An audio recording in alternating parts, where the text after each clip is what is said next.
everybody. Welcome to Impossible Coin. This is the December anime episode. Sorry there wasn't a November anime episode. I forgot. Not gonna lie. I just going on. So I forgot, and Rocky had to travel, so it was not destined to happen. Mm-hmm. So instead, you get your December episode a little bit early. Mm-hmm. It'll come out probably around the week of Christmas, so it'll seem like it's on time, but we're recording it a little early. Yeah. My name is Tegan. This is Rocky. We're here. Yo, what up? Yeah. Okay. We're here to talk about anime. Our anime opinions, the anime we've been watching this winter. Mm-hmm. Fall season. This is fall anime season. But it's nearing the end of fall anime season because winter anime starts in January. Winter is coming. Yes. So we're going to start with the stuff we watched in the fall. And then we're going to go on to, hopefully, the things that we are planning to watch in the spring. Mm. That's the goal. Mm-hmm. I set up these expectations immediately and did not tell Rocky ahead of time. I mean, makes sense to me. Yeah. So I'm going to start with one that we are watching during Anime Club. Okay. We're watching a joyous anime. It is called Spy Family. Wait. Hold on. Yeah. You can tell people what Anime Club is. Oh, Anime Club. That's true. You're right. I should do that. Anime Club is every Saturday, starting at 6:30 p.m. Eastern. Rocky and I host Anime Club in the Impossible Coin Discord. And what it is a group of us get together and we watch anime. We do like a set menu essentially during the week. And then as stuff finishes its run, sometimes we'll filter in additional recommendations, either from the audience or from one of us to the other. Mm-hmm. That's how last season I watched the boxing show. And you watched Megalobox, and you watched Vivi. Mm-hmm. Great time. Wow. Yeah. And we both had a great time. Yeah, if you want to have a great time with us, it goes from like 6:30 to like midnight. Basically. Usually. Yeah. Yeah.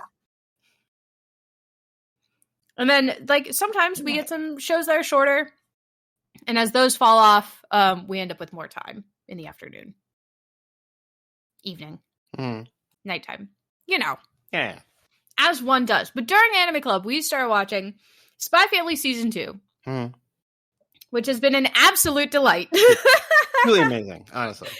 Everyone continues to be so stupid. Positive affectionate. We've gotten to see we've gotten very little school shenanigans this season, I feel like, compared to other seasons. Yeah. I also think that's good, but I do think it leaves Anya out a little more often. That's fair. This time. Yeah. Which isn't as fun. But, however, we have gotten, instead this time, a solid 4 episodes of Yor doing her job. Yes. Her, like, actual job, not the government job that she has to, like, cover that she's an assassin, but her actual, like, assassin work. Mm-hmm. And that was very cool. And naturally, it happened on a fancy ship that is totally not the Titanic. The ship didn't sink, Tegan. The ship didn't sink, no, but instead there was a cool spy battle on the roof. And it did almost blow up. There were several bombs throughout that ship. But, you know, Twilight, like, is a professional. And even though he wasn't on the clock, he knew that he couldn't let the ship sink for the sake of his family. Because it's part of his cover. And so he just on the bombs himself. It was part of his cover to be on a family vacation. His mission specifically for those episodes was to enjoy a family vacation. Mm-hmm. A totally normal and reasonable thing to do. Mm-hmm. And he should have a good time. Mm-hmm. And he had a time. I don't know if it was good. He was exhausted by the end of it. He really was. He was like, I need to stay home, man. God damn it. God, I love the bit where Anya's trying to get him to like waste time in the gift shop, and so he decides he's going to make an outfit out of all the gift shop clothes, and like is like, this is my mission, I have to do it because I'm Twilight. And then he gets in the dressing room and he's just like, none of this makes sense. And it's like, yeah, man, they're not meant to be outfits. Yeah, he's like, all of these outfits, terrible. None of this goes together. And then And then he just starts, you just hear him moving so fast. And Anya's just sitting there going, oh no, I forgot he's a master of disguise. Of course he can change his clothes quickly. Oh my God, it was so good. Mm-hmm.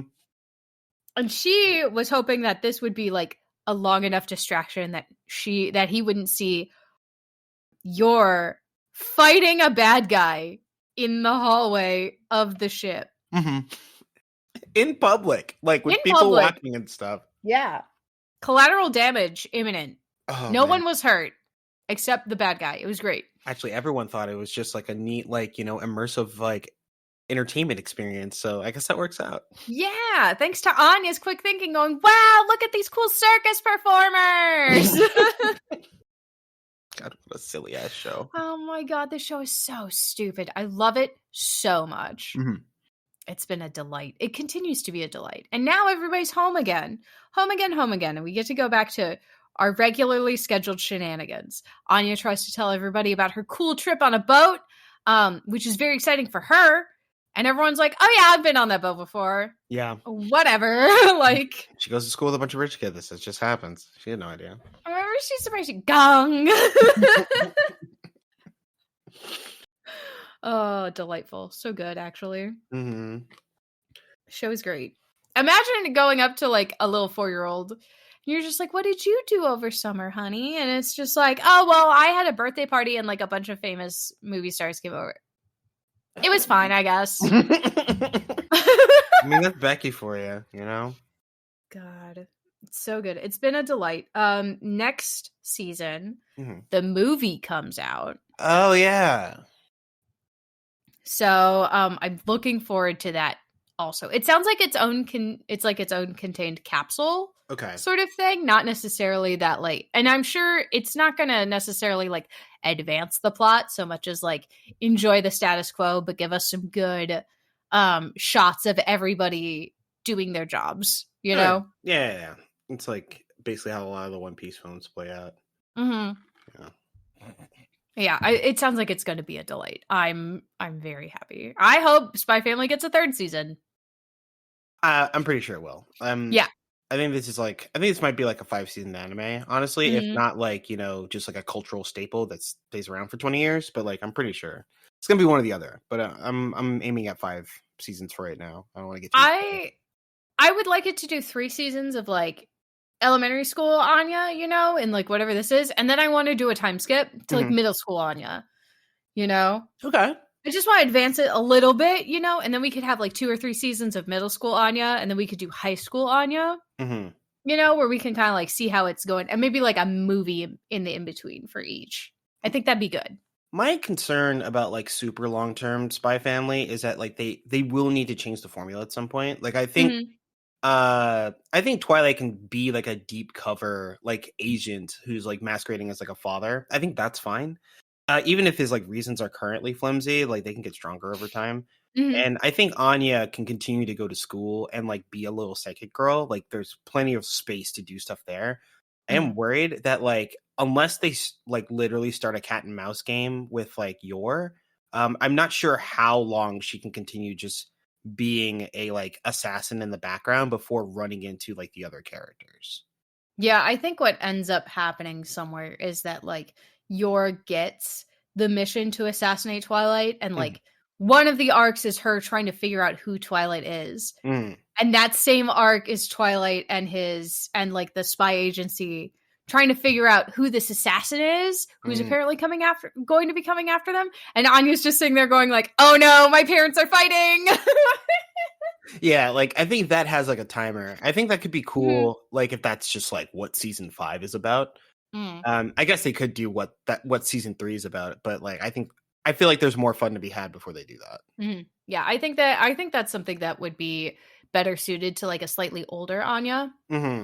You know? Yeah. Like your low middle school, early high school Anya, where it's like, oh wait, no, like these are real things, and like that's where it becomes like this isn't like a cool movie television show that I've been watching. Actually, it's also like it has real consequences, right? Yeah, you know. Yeah, like toddler Anya, that I feel like that may not play well here, right? Yeah.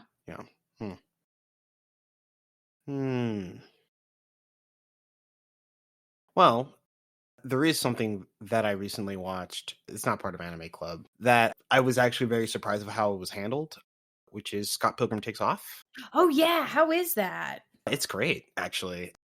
I don't want to get too much into like the actual like mechanics of how it played out, but the short version, that's spoiler free, is that Scott Pilgrim Takes Off is not a rehash of the events of Scott Pilgrim versus the World. In fact, it's not that at all. They decide to decidedly do a very different direction, and what that does is that it grants space to explore the characters in unique situations. Like, Tegan, I'm just going to ask you a question. I'm going to let you run with it. What would have happened if Matthew Patel won his fight against Scott Pilgrim? I don't think the rest of the show would have happened. Like, Scott would have had to fight him again eventually, right? Well, what if Scott, say, died? Like, turned into coins? Oh no. I think then the rest of the show is not following Scott anymore. It's probably following like Knives Chow.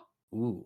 On her like revenge mission because Scott was her boyfriend. And he just got blown up into coins. That's fair. That would have been fun. What they ended up doing is Scott loses his fight against like Matthew Patel and appears to have turned into a pile of coins. And Ramona ends up digging into it.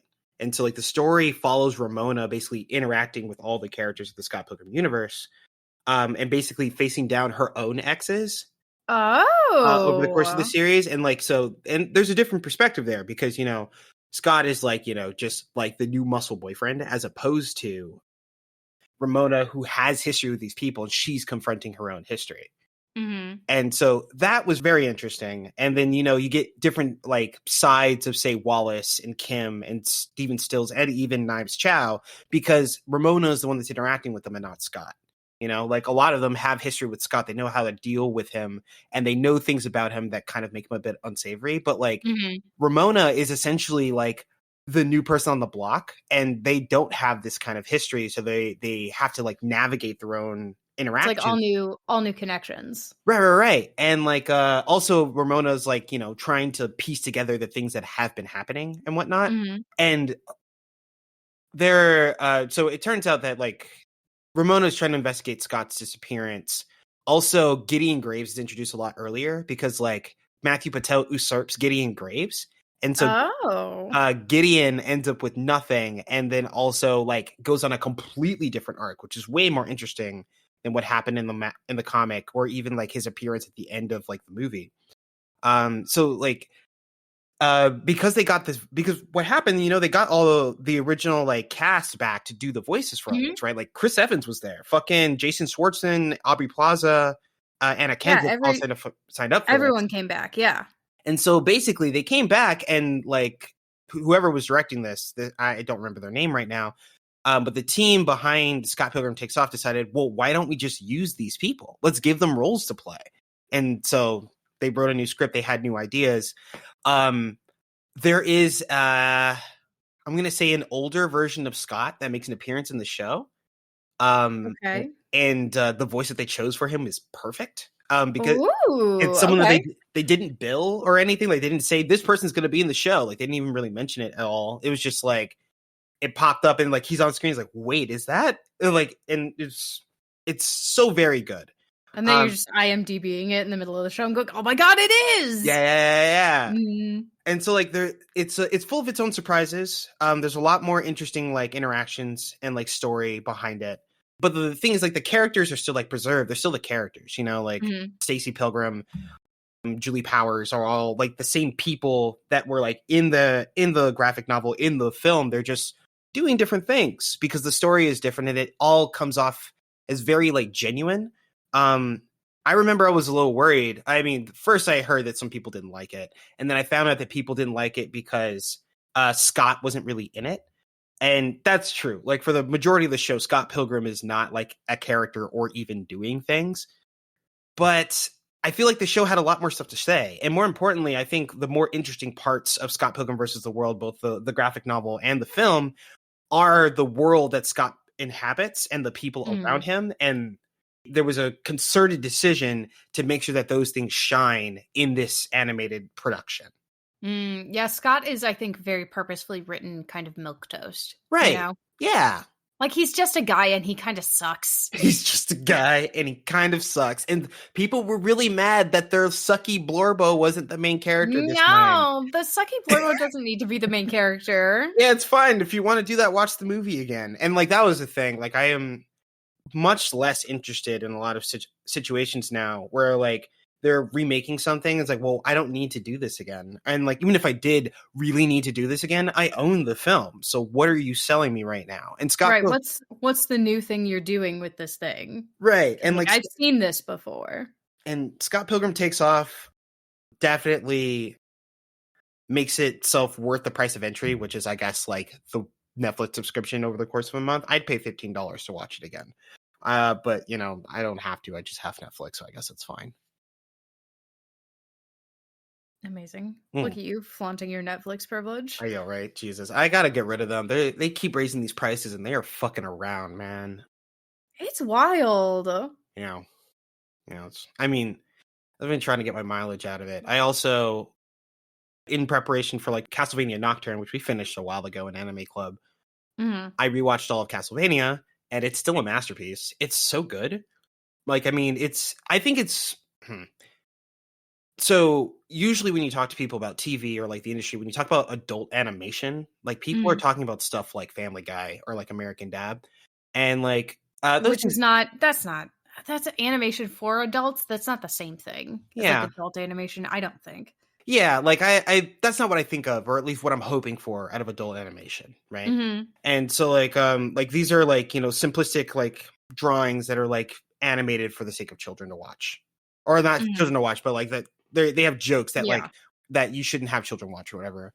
But like Castlevania is like a mature show with mature themes that talks about people and like wrestles with like the hard questions of what it is that they're doing in this space. Like you're familiar with like the anime Castlevania, right? Like I don't know if you watched it, but like I'm familiar. Yeah, like you know, they like Dracula like or Vlad Tepes like marries a human woman and he's happy with his life, and then they decide to murder his wife. And like they oh my god, they like almost like 1-to-1 like recreated like the crucifixion of Jesus. Like she actually yells into the sky like, please don't hurt them. Like they don't know what they're doing. You know what I mean? And like right. And Dracula, she's doing that because Dracula is who she's talking to. Right. And Dracula comes back, he's like, his face appears in the sky, and he's like, you have 1 year to get your shit together or leave this place, because I'm gonna come back and destroy all of it. And then like they hold a festival a year later, it's like, hey, we did it, we're still here. And then he nukes the place starts raining blood or whatever, and like they're just like, wait a minute, that's not what I thought was gonna happen. Yeah. Oh man, it's so good. And then, you know, Vlad in his like grief is beginning a project which is like the genocide of mankind. And you know, he calls his vampire court together, he pulls in these two humans that are forge masters that are supposed to like build out his army, and it falls apart for a handful of reasons. You know, there's a power grab, there are people who don't trust Dracula because obviously they don't feel like he actually wants to destroy humanity, they just feel like he's grieving and he's lashing out. And they really want to destroy humanity. Right. Well, like, the vampires don't, actually, because, you know, they need to eat them. They need to eat, right. And so, like, they wanted to, like, put together, like, a culling project or whatever, which is fine, and, like, you know, secure a food supply for hundreds of years and maybe world conquest. And, like, Vlad's like, no, fuck it, I want all of them dead. That's what I want. And so they go back and forth about it, and, like, meanwhile, you know, Trevor Belmont, Sypha, and Alucard joined together to take down Vlad Tepes. And like the way that like Vlad Tepes like out is so much more powerful than the three of them, but like realizes while he's murdering Alucard, like is like, I'm killing my son, I'm destroying this thing that the best thing my wife ever gave me, what am I doing? And like gives up the ghost. And like it's such a like beautifully tragic thing. And even like later in the series where like Isaac's arc, who signs on to like the genocide project, knowing fully that he should die at the end of it, because he doesn't believe that humanity is worth anything. What a thought. Imagine feeling like that. Right. Yeah. And like, you know, he travels the world and like he learns that like a lot of humans are scared and like cruel and like foolish. And but he meets some people that are worth talking to. I think one of my favorite conversations in that entire show is that like in season 3, Isaac meets a captain who's just has a boat in a port, and Isaac needs to cross the sea. And Isaac is like, he's already met the guardsmen or whatever, and he's killed a bunch of them because they picked a fight with him because he's walking with demons. But Isaac was like, hey, I don't want to do anything. I'm just going to leave. It's like, no, you're going to turn around and go the way that you came. It's like, you can't make me do that. And so they swing on him. His demons eat everything or whatever. And now they're making their way to the port. And there's a captain of the ship, and he sees the demons walking with them. And he doesn't look at him with like fear in his eye. He's just like talking to him and they strike a bargain. That's what happens. Like this Isaac's sitting there and he's just like, I need to cross the sea. He's like, well, I have a ship. I have a crew. We could take you across the sea. And it's like, okay, but what if I just kill you and take your ship? And it's like, yeah, I mean, I guess you could do that, but I'm pretty sure you or any of these monsters don't know how to sail, and you'll probably end up crashing on the sea by yourself. And why would you go to all that trouble when we could just take you across? No big deal. And like it feels like one of Isaac's problems with humanity is that they fail to like engage with him as like a creature of substance. They believe that like they have power, or they have authority, or they have knowledge or wit above him, so that they don't have to talk to him like a person. Isaac very much values the people who treat him like people, and like they're few and far between, like this captain, like Vladimir Tepish himself. And like over time, when he goes through a couple of these adventures of his own, he reckons with what it means to be a Forge Master, to like bring these souls of the damned to walk again on Earth. They're damned to do it because they went to hell, and he can pull them at will. But like him wrestling with the idea of what these things are supposed to do. Before, he just let them murder. He let them eat because that's all they cared to do, right? Like, and they were useful in doing so. But at one point, after they like take a tower from some wizard or whatever, he has them do this large rebuilding project. They tell them to not eat any of the corpses, to give them proper burials, to rebuild the buildings that were destroyed in the conquest of this city. And at the end of it, they will leave. And the night creatures are flabbergasted, confused why they're being told to do this. And Isaac is realizing that maybe there's more to life than conquest and destruction. That maybe that the future of the world had more than what Vladimir Tepish wished for it. And he wanted to see that through. And Jesus Christ. That's so cool. Yeah, right? Holy shit. Just like, wait a minute.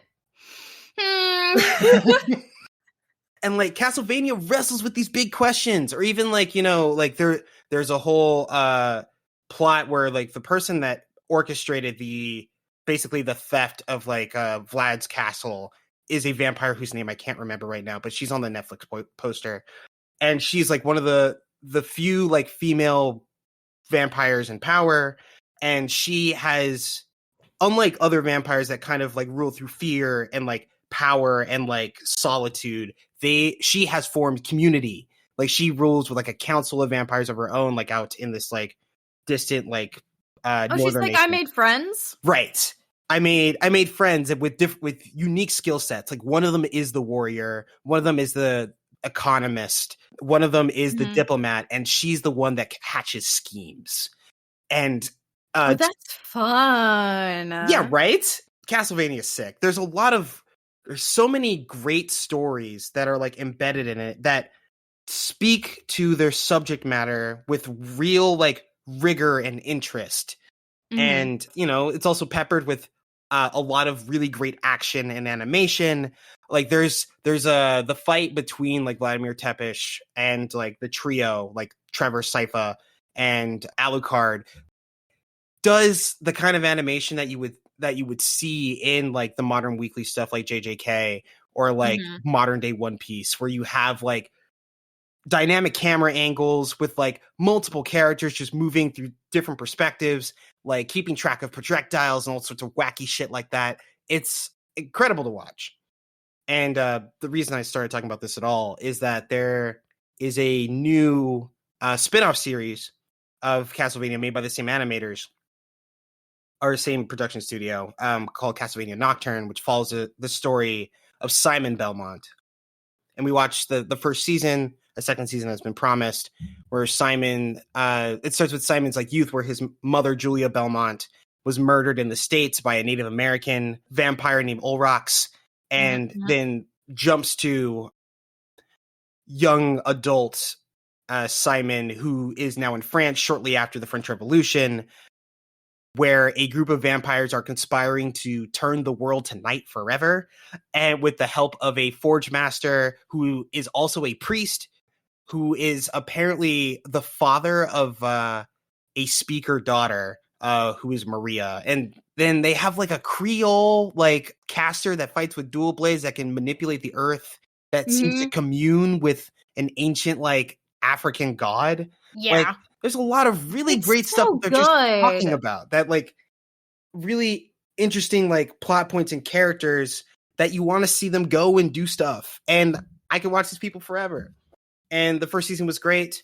Simon ultimately comes into his power, who a man who has the knowledge and training of the Belmonts, but access to the magic that speakers are capable of.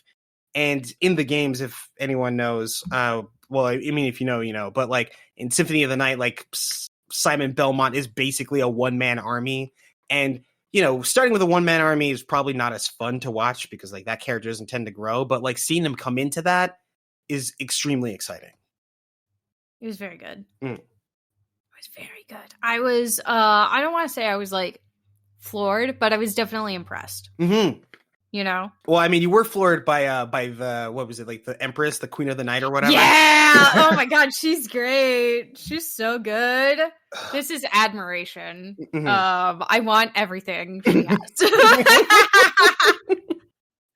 She's so cool. She got a great entrance. She has an incredible look. God, she came in on a carriage, like drawn by like spooky monster horses and just this big dress, and it's just like, hi, yeah. You can't, if you come anywhere within the circle of this hoop, I'm gonna kill you. Yeah. And it's like, yeah, you know, I believe it. She was the first vampire I saw, of the vampires that they introduced, where I was like, oh no, she will murder me. Like, it was very much, there was a time where like she had like the people kneel in front of her, and she was like, you're little, I can't believe you think that's low enough. And I was just like, oh, I would be flat on the ground. Oh no. Oh no, I have made a mistake. That would be the moment, like seeing her enter the church would be the moment where I would go, did I do something wrong? Am I actually on the wrong side in this situation? It seems like the answer is yes. Oh, maybe I need to reconsider, but also it's definitely too late to reconsider. Definitely too late. It's like the oh man, I forget which game it actually was, but when like you see like everything's about to go to shit, and then like on screen like it just flashes in red letters like objective survive, and it's like, wait, what? Like, it's like whoops, am I I'm not. Ooh. Oh man, you just hear the panic start, and it's like, oh no. The 5 seconds my party needs me to live. Yeah, like, God, I gotta get out of here right now. Like, what a great time. What a great time. That's what I want more adult animation to be in the United States. And it won't be that on like regular cable television. It should be. Well, like I think it should be a lot more accessible. Like I do want to say that, like, because regular cable television, or like everyone should be able to have access to that kind of adult animation. You know, that's true. But I do think it's still happening. At the very least, for all their other things that I want to yell at them about, Netflix seems to be investing in it. Like another thing that I didn't actually put here because I'm not done with it yet. I don't know if I'm super prepared to talk about it. But the show that was teased by like Ubisoft at like one of Netflix's events a couple years ago has come out, which is called Captain Laserhawk: A Blood Dragon Remix. And basically they gave this creator, the showrunner, access to like everything in Ubisoft's vault, and just allowed them to like use their original character, which is Captain Laserhawk, to create a show. And like what they're making is a cyberpunk dystopia that's like a cyberpunk dystopian like action show following openly gay, if not just out extremely queer characters who are trying to take on like these mega corporations that like that act not like comically villainous, but like very like grounded villainous, where they're like, yeah, these are the types of things that corporations today could probably do if they really, really wanted to. They really thought about it. Like... Right. And it feels like real and good. They kind of create like a Suicide Squad at the beginning. Like they take people who are supposed to be criminals marked for death and to put them on some secret squad. They are sent on missions to try to challenge like things for like megacorps, but you know, they're not trained professionals, and so things always go wrong.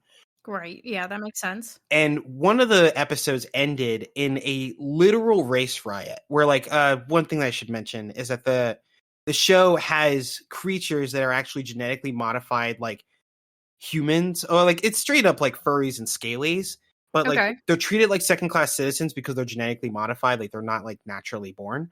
And they're usually made to be put to work, but some of them like, you know, live as citizens in the world. They have homes and whatnot, but like they're usually just worked more than humans so that humans don't have to work those jobs.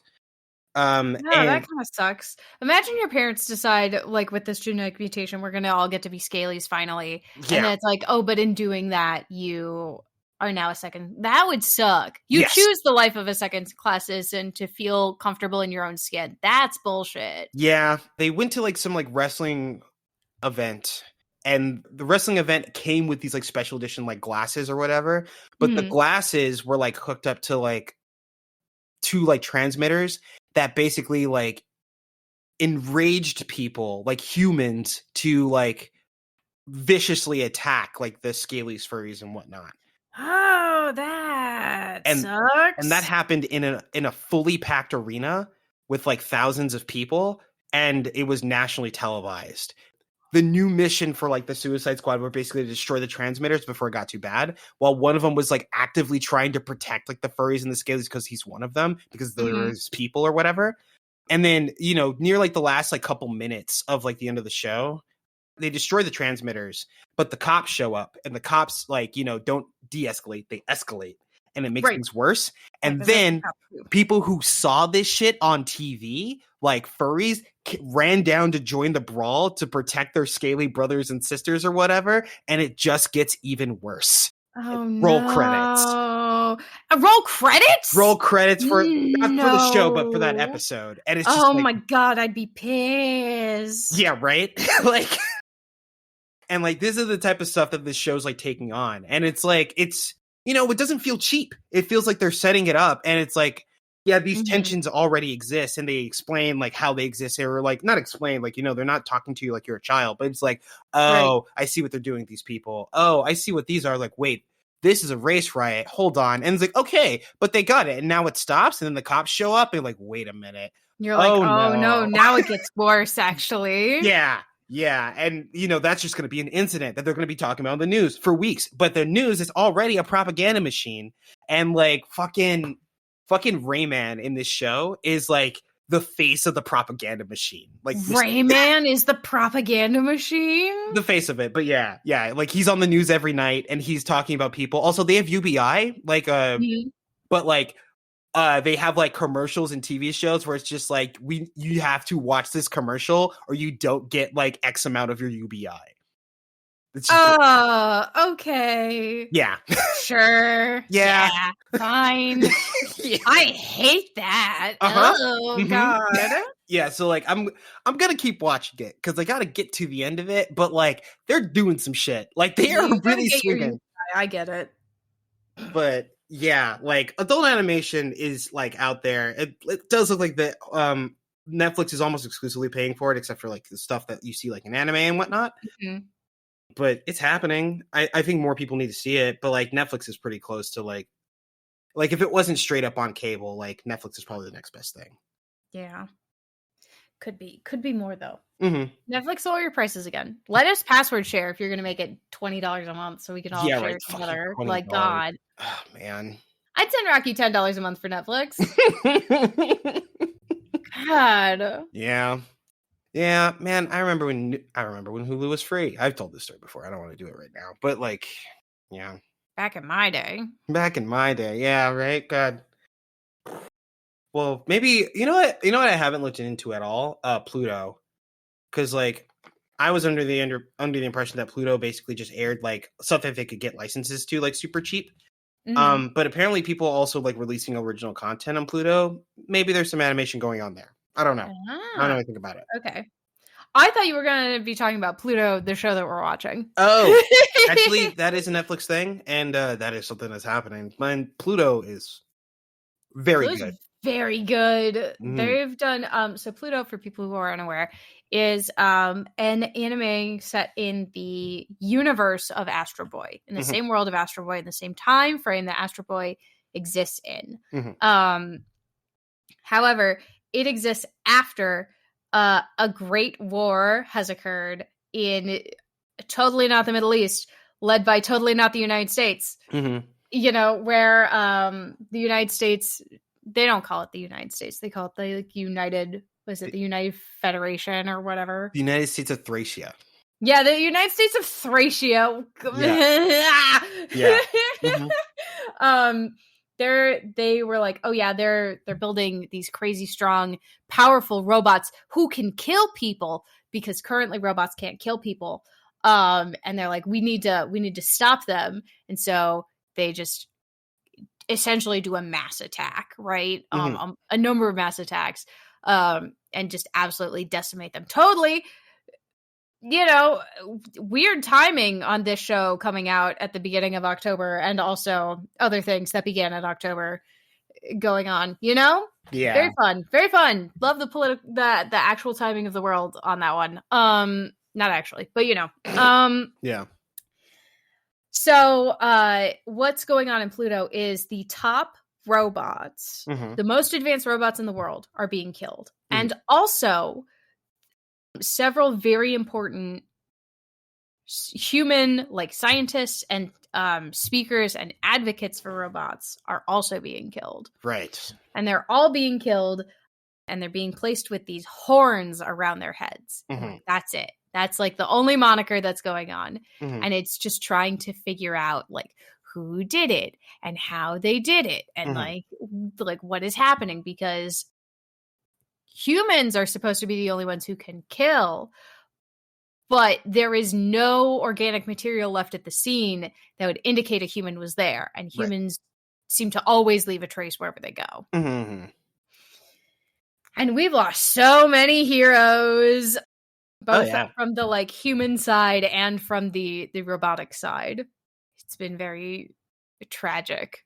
It's slow paced, but, like, each episode is an hour long, very slow paced.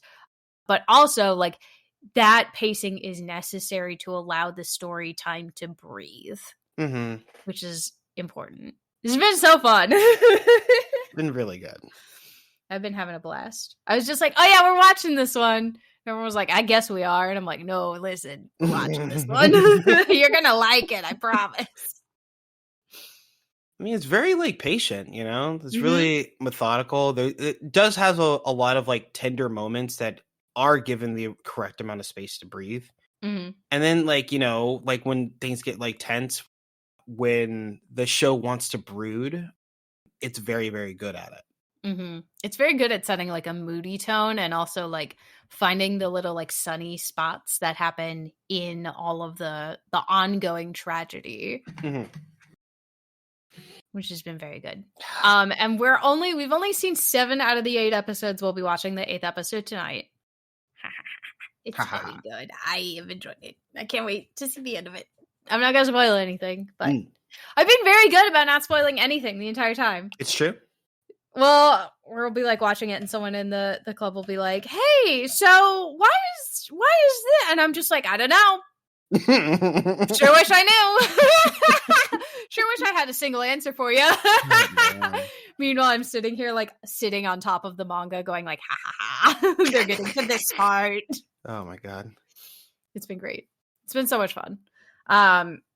Definitely, if you want to have an interesting lens into some of the current ongoing political stuff, like another vibe on it, but set in the future with fictional characters and fictional violence, it's a pretty good recommendation, I think. You know? Yeah, I hear that.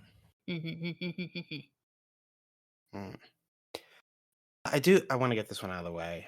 Yeah. I like Aggretsuko, like, Sumi or whatever. Aggretsuko's good. And I realized that season 5 came out like a few months ago, like around like maybe 2 or 3 weeks before Thanksgiving. I realized that it actually came out earlier this year. Like it came out in February. They dropped the whole season. And I had just never watched it. But I had watched Aggretsuko whenever I had a chance, and I decided to sit down and watch season 5. Season 5 was great. There was again, they have like a big arc that like comes into view closer to the end of the season. But like for people who are familiar with the series, Retsuko and Haida have gotten together. But Haida like recently lost his like big accounting job as like I think he was actually like chief financial officer at the company that like Aggretsuko and them worked at. Oh no. He started cooking the books and he kind of went crazy with power. It's fine. Like he needed to be humbled. You can be humbled without losing your job though. That's fair. But he ended up losing his job, but like Retsuko and Haida ended up like getting together. And but at the beginning of season 5, Haida is unemployed and he's basically living at the house, and like he's kind of like moochy, like close to he's not like actually a NEET, but like he's exhibiting some NEET behavior. And he gets really get into like a particular like gotcha MMO. Oh, okay. And like he's spending all his money and time on it, and it's not healthy. And they start worrying about it. And Haida like he has his own apartment, but like I think they mentioned it earlier in the series that like the apartment that he lives in, he doesn't pay rent on it. His parents pay his rent, and they always have like since the beginning of the series. Oh, I didn't know that. Yeah. Or maybe I forgot that. I think it was like an offhand thing. They just kind of mentioned it like once. Like I think like I can't remember the Kitsune like coworker like. Oh yeah. She like digs on him for it for like a second, and then like it doesn't really come back ever again. But since he's lost his job, right? Like his younger brother, who's apparently like really buttoned up, shows up and basically tells him that like we didn't know that you lost your job. Like your final check came to the house. And so like do you have another job? Like because if you don't, like we're not going to support a freeloader. You have X amount of days to like vacate or whatever. You gotta get your stuff together and get out. That makes sense. That seems reasonable to me. And he doesn't find a job in the time. He gets kicked out. And or rather they kick him out because they found a new tenant to give the house to, or give the apartment to. And then so like shortly after that, Retsuko tells him that she won't be hanging out with him until he gets a job, because he's been spending all his time and money on this gacha game and he needs a kick in the pants or whatever. And so after that, Haida, because he doesn't have a job and he doesn't have a home and he can't really hang out with his girlfriend, he starts hanging out in a net cafe with one of his friends that he knows through like the MMORPG. And like his friend is actually a young woman, a young, very disillusioned woman who pretends to be a guy online to avoid harassment and stuff. And she lives in the cafe. Like she doesn't have an apartment. She lives in the cafe and she freelances. Lives in the cafe? Yeah, because she doesn't want to. She's very much disillusioned with like the Japanese promise of like prosperity. Like if you work a good job, that you can pay for your bills and like live a good life or whatever. Like she sees all that as like kind of like a trap essentially. And so like she just freelances whenever she needs money, but she kind of just like lives in the cafe. She lives off snacks. She plays her game. She's satisfied. Well, she's dealing with it. You know what I mean? Yeah, she's handling it. However, whatever that means. Yeah. And so there's a couple episodes where he's like living in the net cafe, and the Haida meets a couple people. There's a guy who like works construction, but like he doesn't make enough money to like take care of himself and like have an apartment, so he also lives in the net cafe.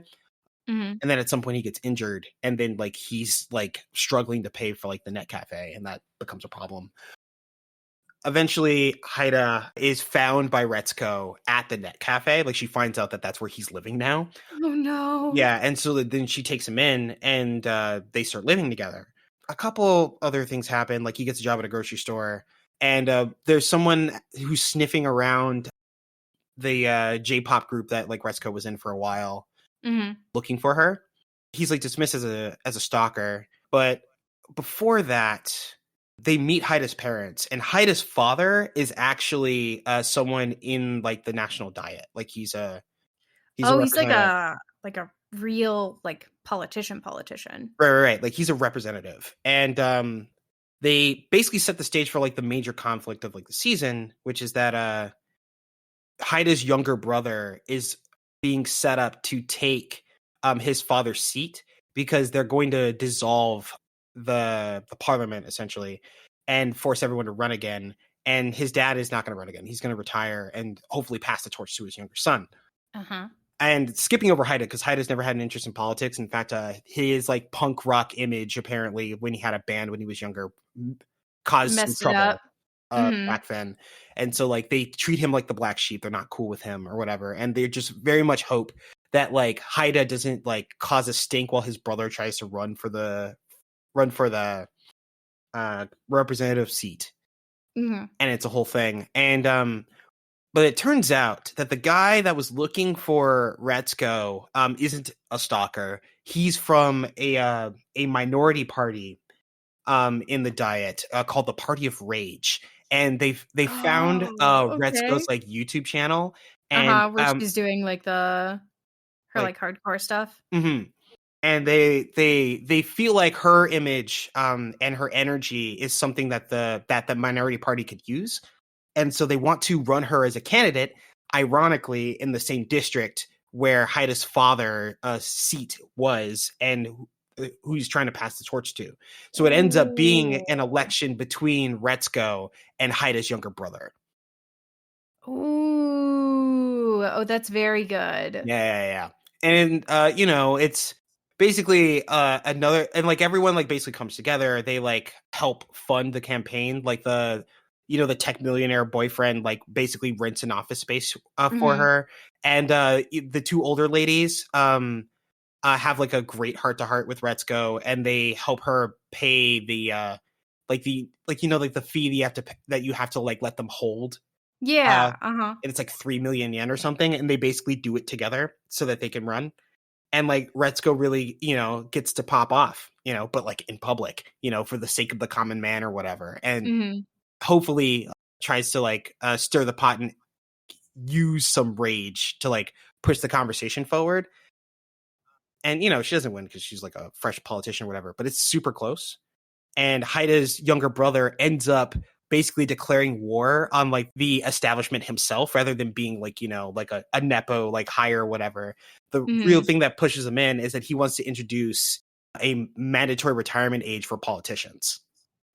Oh, okay. Yeah. That is a thing that's becoming popular with the youth. And so like he basically takes that momentum from Retsuko and like puts it back in his court, and he ends up pulling through. And that's basically the end of season. It's really good. Retsuko continues to surprise. It's a very accessible art style. Like it's not like hard to look at, but like you sit down for a while, you like listen to what they have to say, and they're doing stuff. I think that's cool. I think it's really nice that they're actually like doing something. And I don't want to say like they weren't doing anything before with like the platform and the story, because it absolutely 100% has always been a commentary on the like Japanese kind of business lifestyle, but it's nice to see like where they're going with it. Yeah, they're definitely like taking real swings, like, and this is the I feel like the show, because they use Sanrio characters, like has like the potential to be just popcorn.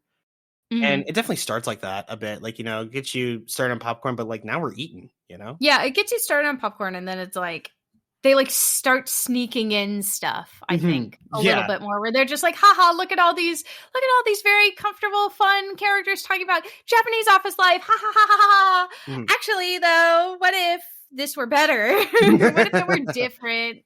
Have we considered like addressing these problems. Yeah. No, well, maybe we should.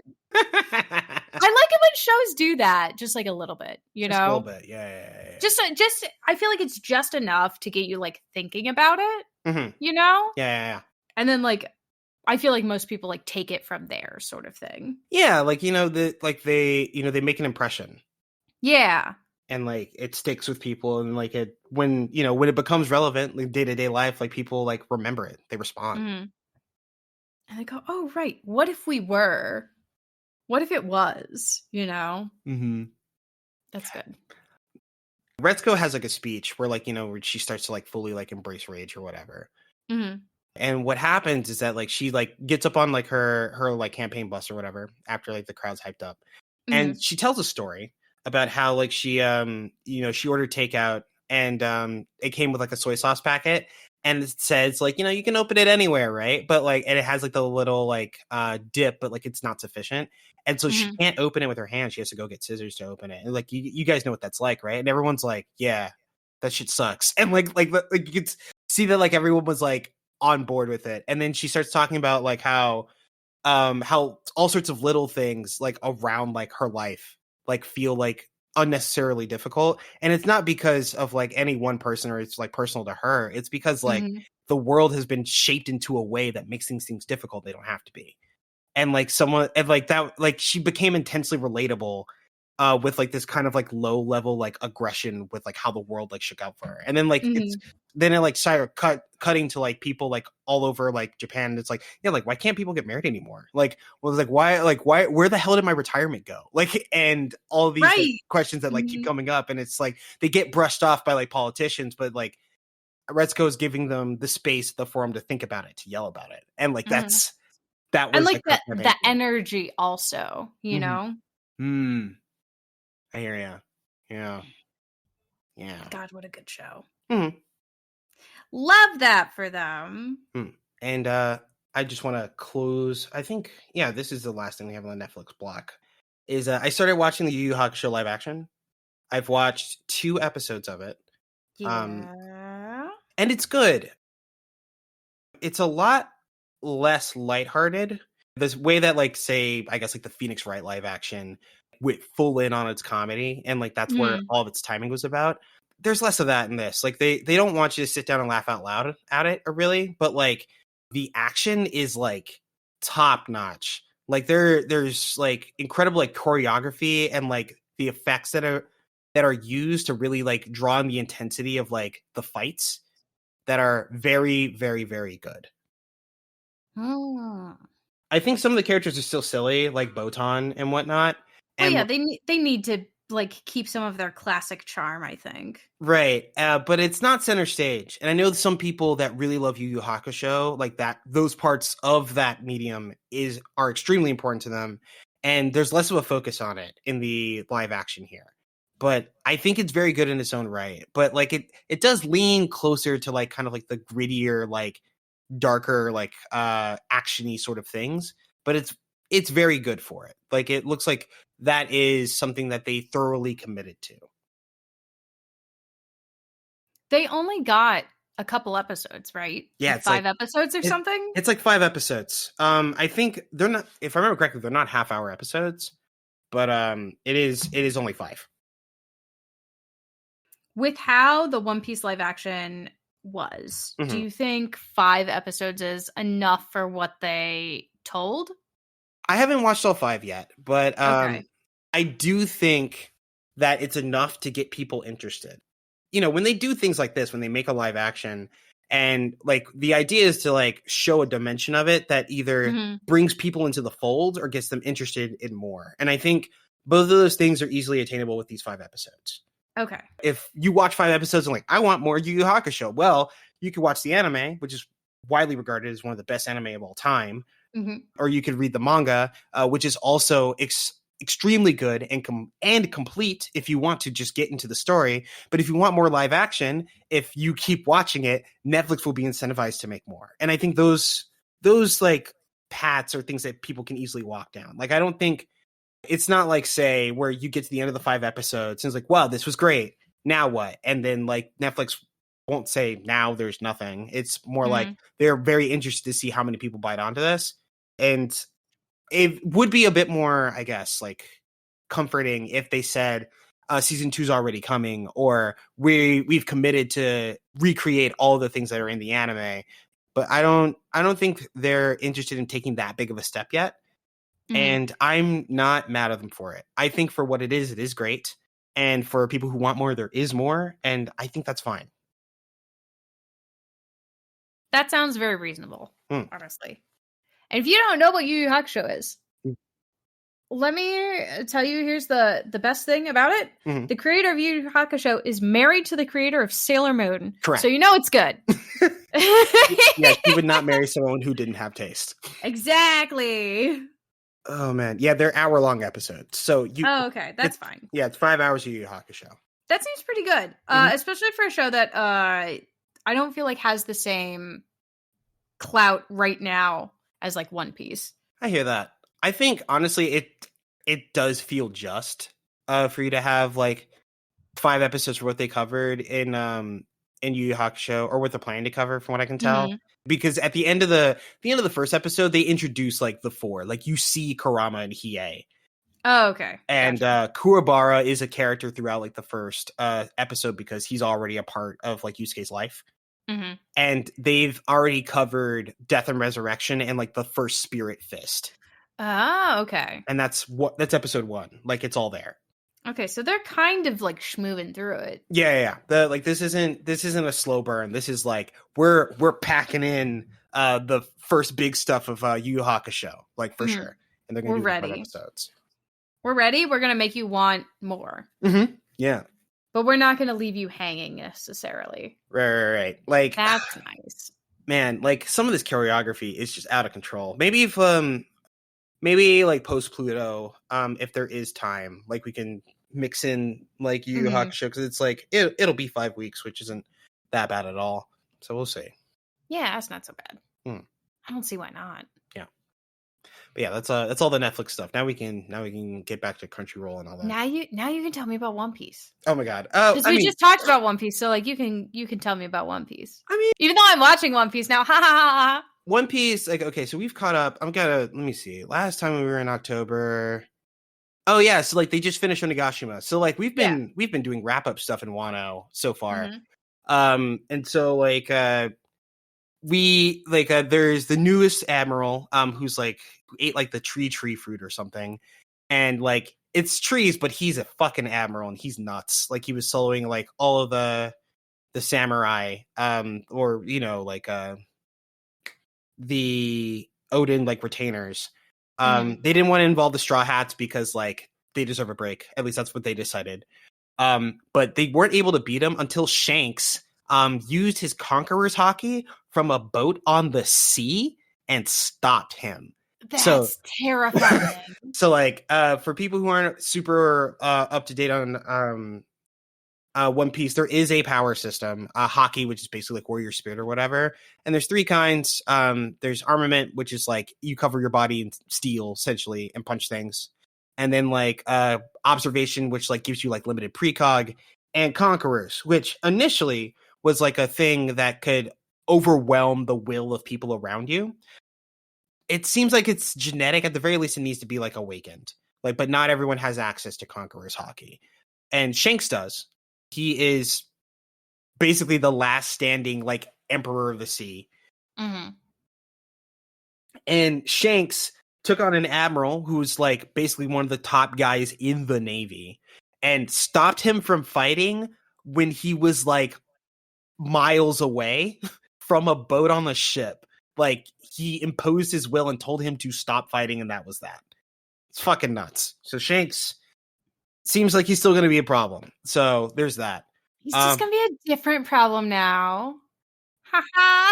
Also, he has already expressed that he's ready to go for the One Piece, so he's probably going to go back to the island because he went there. No, he didn't go. That's right. He didn't actually go with Gold Roger. He was just on their crew, but he didn't actually go to Laugh Tale, and so he's on his way to go. That seems like what's happening next. And they, you know, the Straw Hats have said their goodbyes to the people in Wano. The samurai mink pirate alliance has dissolved, which means that Law and Luffy are no longer comrades. When they meet on the sea again, they will be enemies. Same with Kid. But Kid doesn't really like them anyway, so he was probably going to fight them no matter what. They were like, we're going to do a race. We're all going to leave. But you leave first. No, you leave first. Yeah. No. And then they just all left at the same time, and they were all pissed about it. Yeah. Very silly. It's very silly. I don't think any of these men are a threat right now, frankly. Yeah, I mean, I understand they are, but like, seeing stuff like that, it's like, no, they're not actually. They're just children. They're just children, yeah. Which is fun. They've, revisited some of the background stuff that's been going on. For example, since the dissolution of the Warlords of the Sea, which were pirates recognized by the government to be powerful, and instead of being like captured or chased after, they have cut a deal with the world government to be given a carte blanche to do what they want. And in exchange, they show up when they're called. Mm-hmm. But they have dissolved this deal because the world government has identified that a couple of them, namely Crocodile and Doflamingo, use their carte blanche to literally upheave like otherwise sovereign nations. And so they decided they no longer have this carte blanche and they will be pursued by the world government. Doflamingo has already been incarcerated. Crocodile has escaped incarceration, the same time that Luffy tried to rescue Ace. Crocodile, and Mihawk, who's the world's strongest swordsman / for Zoro, now. Yeah, for now, right? And Zoro's teacher. Number one rival? Well, Shanks is actually the number one rival of Mihawk, which is a whole other thing. Mihawk versus Shanks was apparently supposed to happen soon in the manga. But Mihawk and Crocodile have joined with Buggy the Clown to form a new organization called Cross Guild. And so their bounties have gone up. They are both in the, I think, 4 billions at the moment. And Boa Hancock, who was also a warlord and head of the Amazon Lily nation, is also being targeted. Like, they've actually sent Navy ships to conquer them. And she's on the run. And the Straw Hats have gotten new bounties. Luffy is, I think he's 3.5 billion now, if I remember correctly. Mm-hmm. And the rest of the gang are all approaching 1 billion. Sanji is very upset that he's behind both Zoro and Jinbei, but I don't know.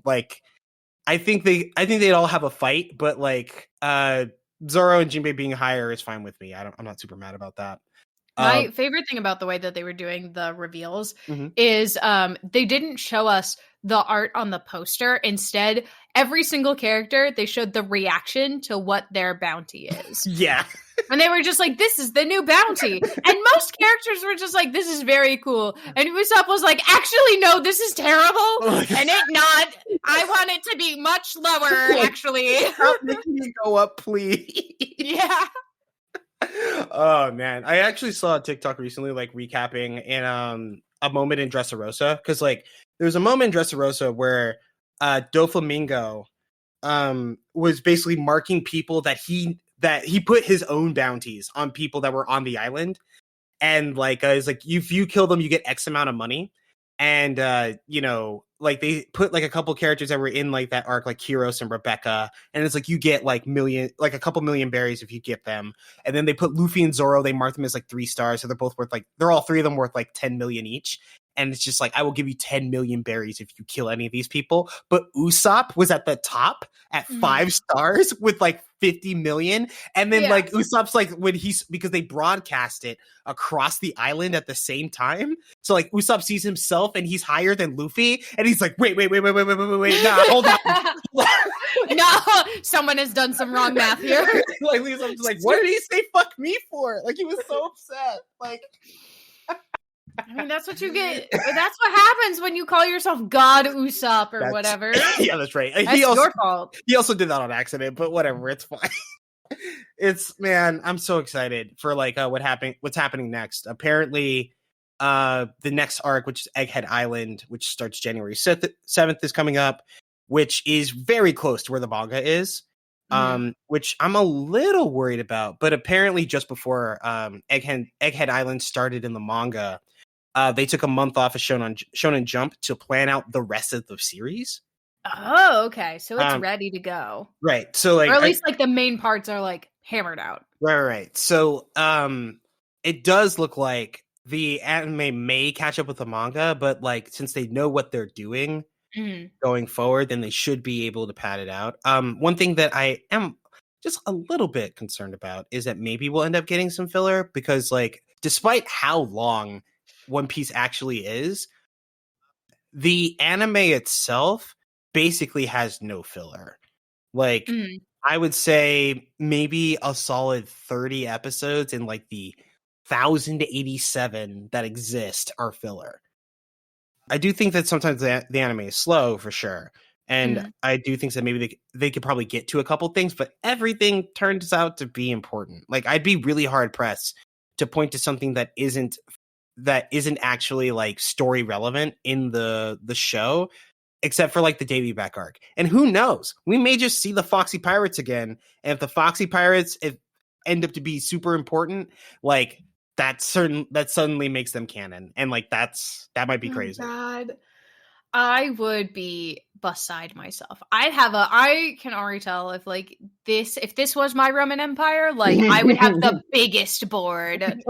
It would be several rooms in my house just being like, and then this happened and these guys didn't show. We haven't seen them for 200 episodes and they're here again, you know? Yeah. Oh man. I'm still not over how, what's it called? Captain Kuro, who was like the antagonist of like the arc where they pick up Usopp, which was like in chapters, I don't know, 50 to like 58 or something. And it was like a 20 episode arc, like at the beginning of the series or whatever. He just recently came back in the manga after like 20 years. They literally haven't said anything about this character in 20 years. And he's just back. He's just here again. Imagine forgetting about a man because you met him 20 years ago and he's here now. I'm like, you know, ever since Frankie told Luffy about Laboon after meeting Brook for the first time, and Luffy like stared and he said, "We know that whale." I've never dropped a single character. Like it's just like this might be important. I can't throw them away. Like it's just just like everyone is in my head now. I have an entire nation's worth of people in my head that I have had to remember. Like I have like Tegan, like when Luffy said we know that whale, I was like, I know that whale, and tears started streaming down my face. Like that fucked me up so hard. I can't. You looked into the sun and like the rays came down and the tears. I believe it.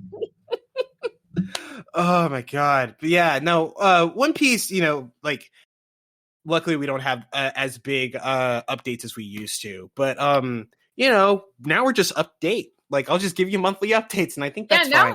Now you just get to know what happened. Isn't that great? You just get to know what happened. It's so nice. Oh man. And okay, so I'm leaving One Piece alone. Do you want to do Shangri-La right now? Or you want to do something else?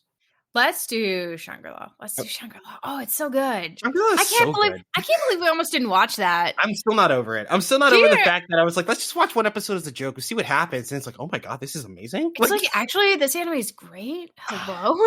Like, oh man, Shangri-La Frontier for people who don't know. For people who don't remember. People who don't remember, yeah. It's a story of a guy who's a noted like trash gamer. Like he plays games that are intentionally janky for the satisfaction of completing them. And so he is astonishingly good at video games. When he goes back to his local GameStop, which is full of amazing sight gags that never get old for some reason, his GameStop confidant puts him on to like the big like MMO game, which at first doesn't seem like it's a thing that he'd like really like, but we realize that she's actually in cahoots with his classmate who's trying to get him to notice her, and she's very good at that game and she's very far along, so they want to drop him in that game so they can have her meet cute in the game, and that could be nice. Like she's trying to be helpful. Could be very good. Yeah. He jumps into the Shangri-La Frontier, the new game, which is something between Phantasy Star and Final Fantasy 14. Like ends up picking a class that doesn't put him in the main town, which means we get to skip the shenanigans. Like this is what an RPG is. Like they just get to let him play, which is very But cool. he also, like, he very obviously did not read the description when he picked that class, because it says in the description that you're going to get dropped somewhere outside of town, and that's it. And there's, like, a range of, like, a percentage distance from the main town that you'll be dropped in. And he's just like, why am I not in the main town? Weird. Oh, well. Yeah. And I really like this because it trims the fat on, like, shows like this. Like, there should be a word for, like, MMO anime at this point, but we don't have one yet. But, like, it very much, like, skips through, like, the nonsense where, like, you're tutorializing, like, what it is. Like, those things are important for, like, first-time watchers and stuff, and I totally get that. But I'm not one of those. Like, I'm just like, I know what an RPG is. I get how these things work. Tell me what you want to tell me about. And this show decides to put this character in very unique situations. He ends up fighting bosses that are meant for multiple people, but he fights them by himself, based simply with his wits and understanding of how these kind of games work. And, like, I possibly overtuned reflexes that he's built up over the years playing games that don't have reliable systems for him to lean on. And that's really cool. He ends up in very unique scenarios. In fact, he runs into a unique monster that, like, spawns in the game that's like a super boss that some characters in the show claim cannot be killed, that are not made to be killed. And fuck that guy. I'm still so mad. First of all, they're not real. And second of all, even if they were real, they're not meant to be killed. Like, it's like, just tell me you're a coward so we can move on.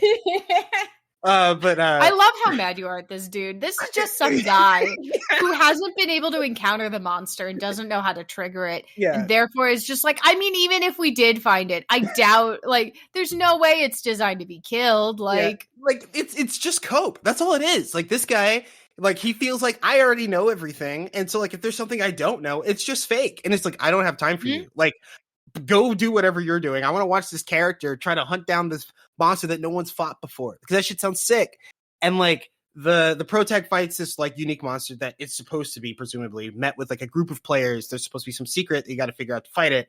And he gets smoked because, you know, he's under level. He's never seen this thing before, and he's definitely under equipped to fight it. And then after he's defeated, he gets cursed by the creature, where he can't wear normal armor, that he has like a stat deficit or something.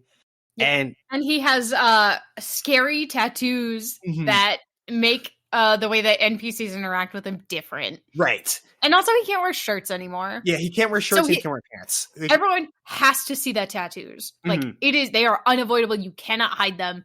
And also, people aren't going to talk to you the same. Yeah. Get got. very, very good. And, you know, he kind of, I almost want to say he falls ass backwards into it, but I don't think that's what it is. But, like, he ends up in a unique scenario, partially because he started this quest with, like, this unique monster, but also because he, like, chased down this, like, thing that was, like, running from him.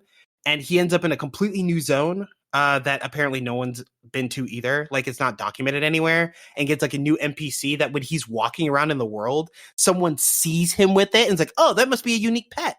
And they take a screenshot of him and put it on the forums, and everyone's like, what is that?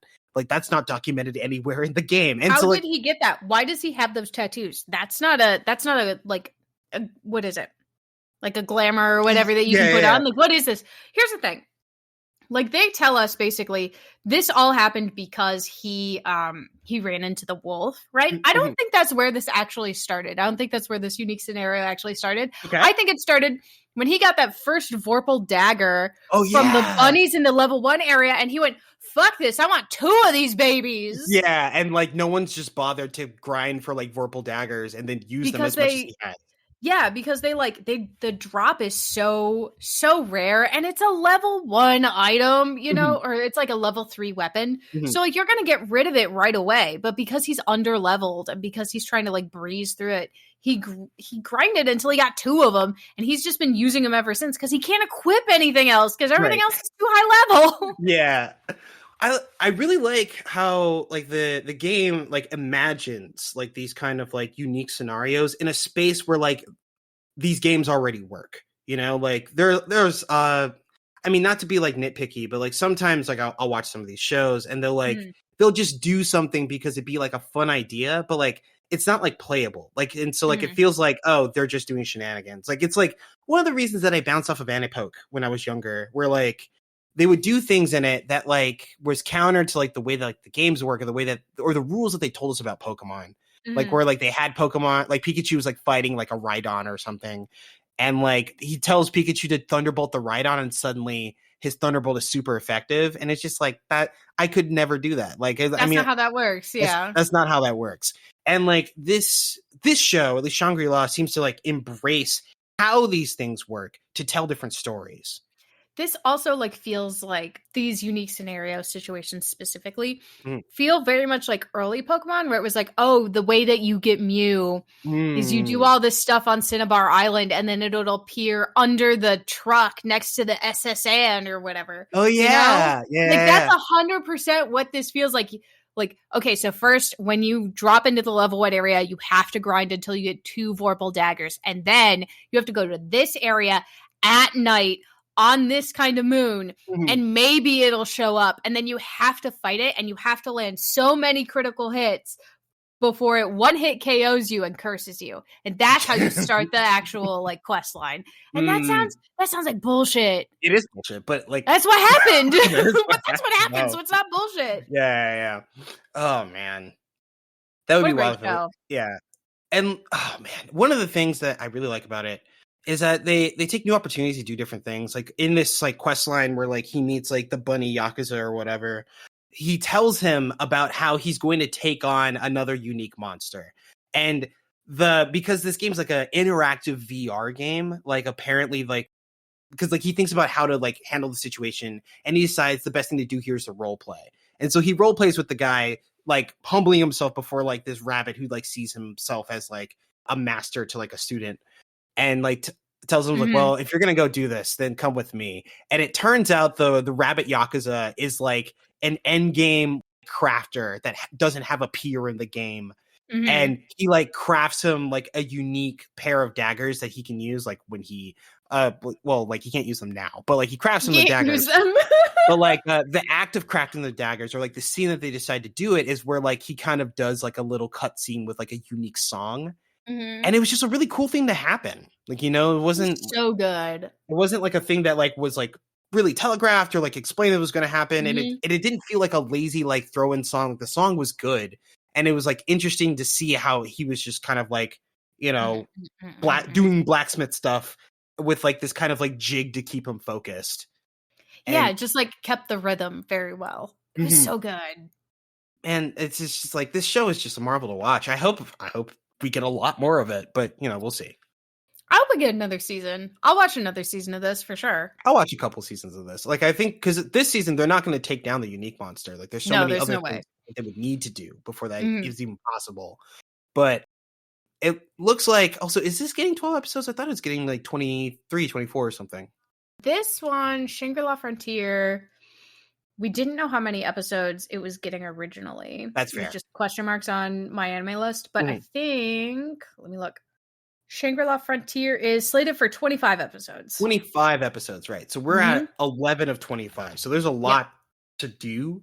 And there's a lot of room, which is good. Yeah. I'm very excited to see it. That's for sure. All right, Teeks, what are we doing next? I'm gonna talk about Tearmoon Empire, I think. Okay. Let's do it. Tearmoon Empire is an anime I am watching independent of Anime Club. It is absolutely it's a reincarnation story. So are we surprised? No. We shouldn't be surprised at this point. Okay, so I'm watching a reincarnation story. This girl, Tia Luna Tearmoon, that's her name. It starts at the end of her life. She is being executed for crimes at like 16 or something. For basically being a terrible like empress, you know? And she doesn't really she doesn't understand where she went wrong or whatever.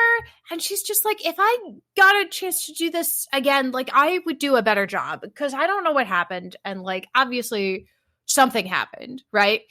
Her head gets cut off. She's immediately sent back in time. She wakes up as her younger self. She's like 11, 10, you know? She wakes up in the lap of luxury. Big, beautiful bed, all the details, all the gold, like everything you could ever watch, her head attached.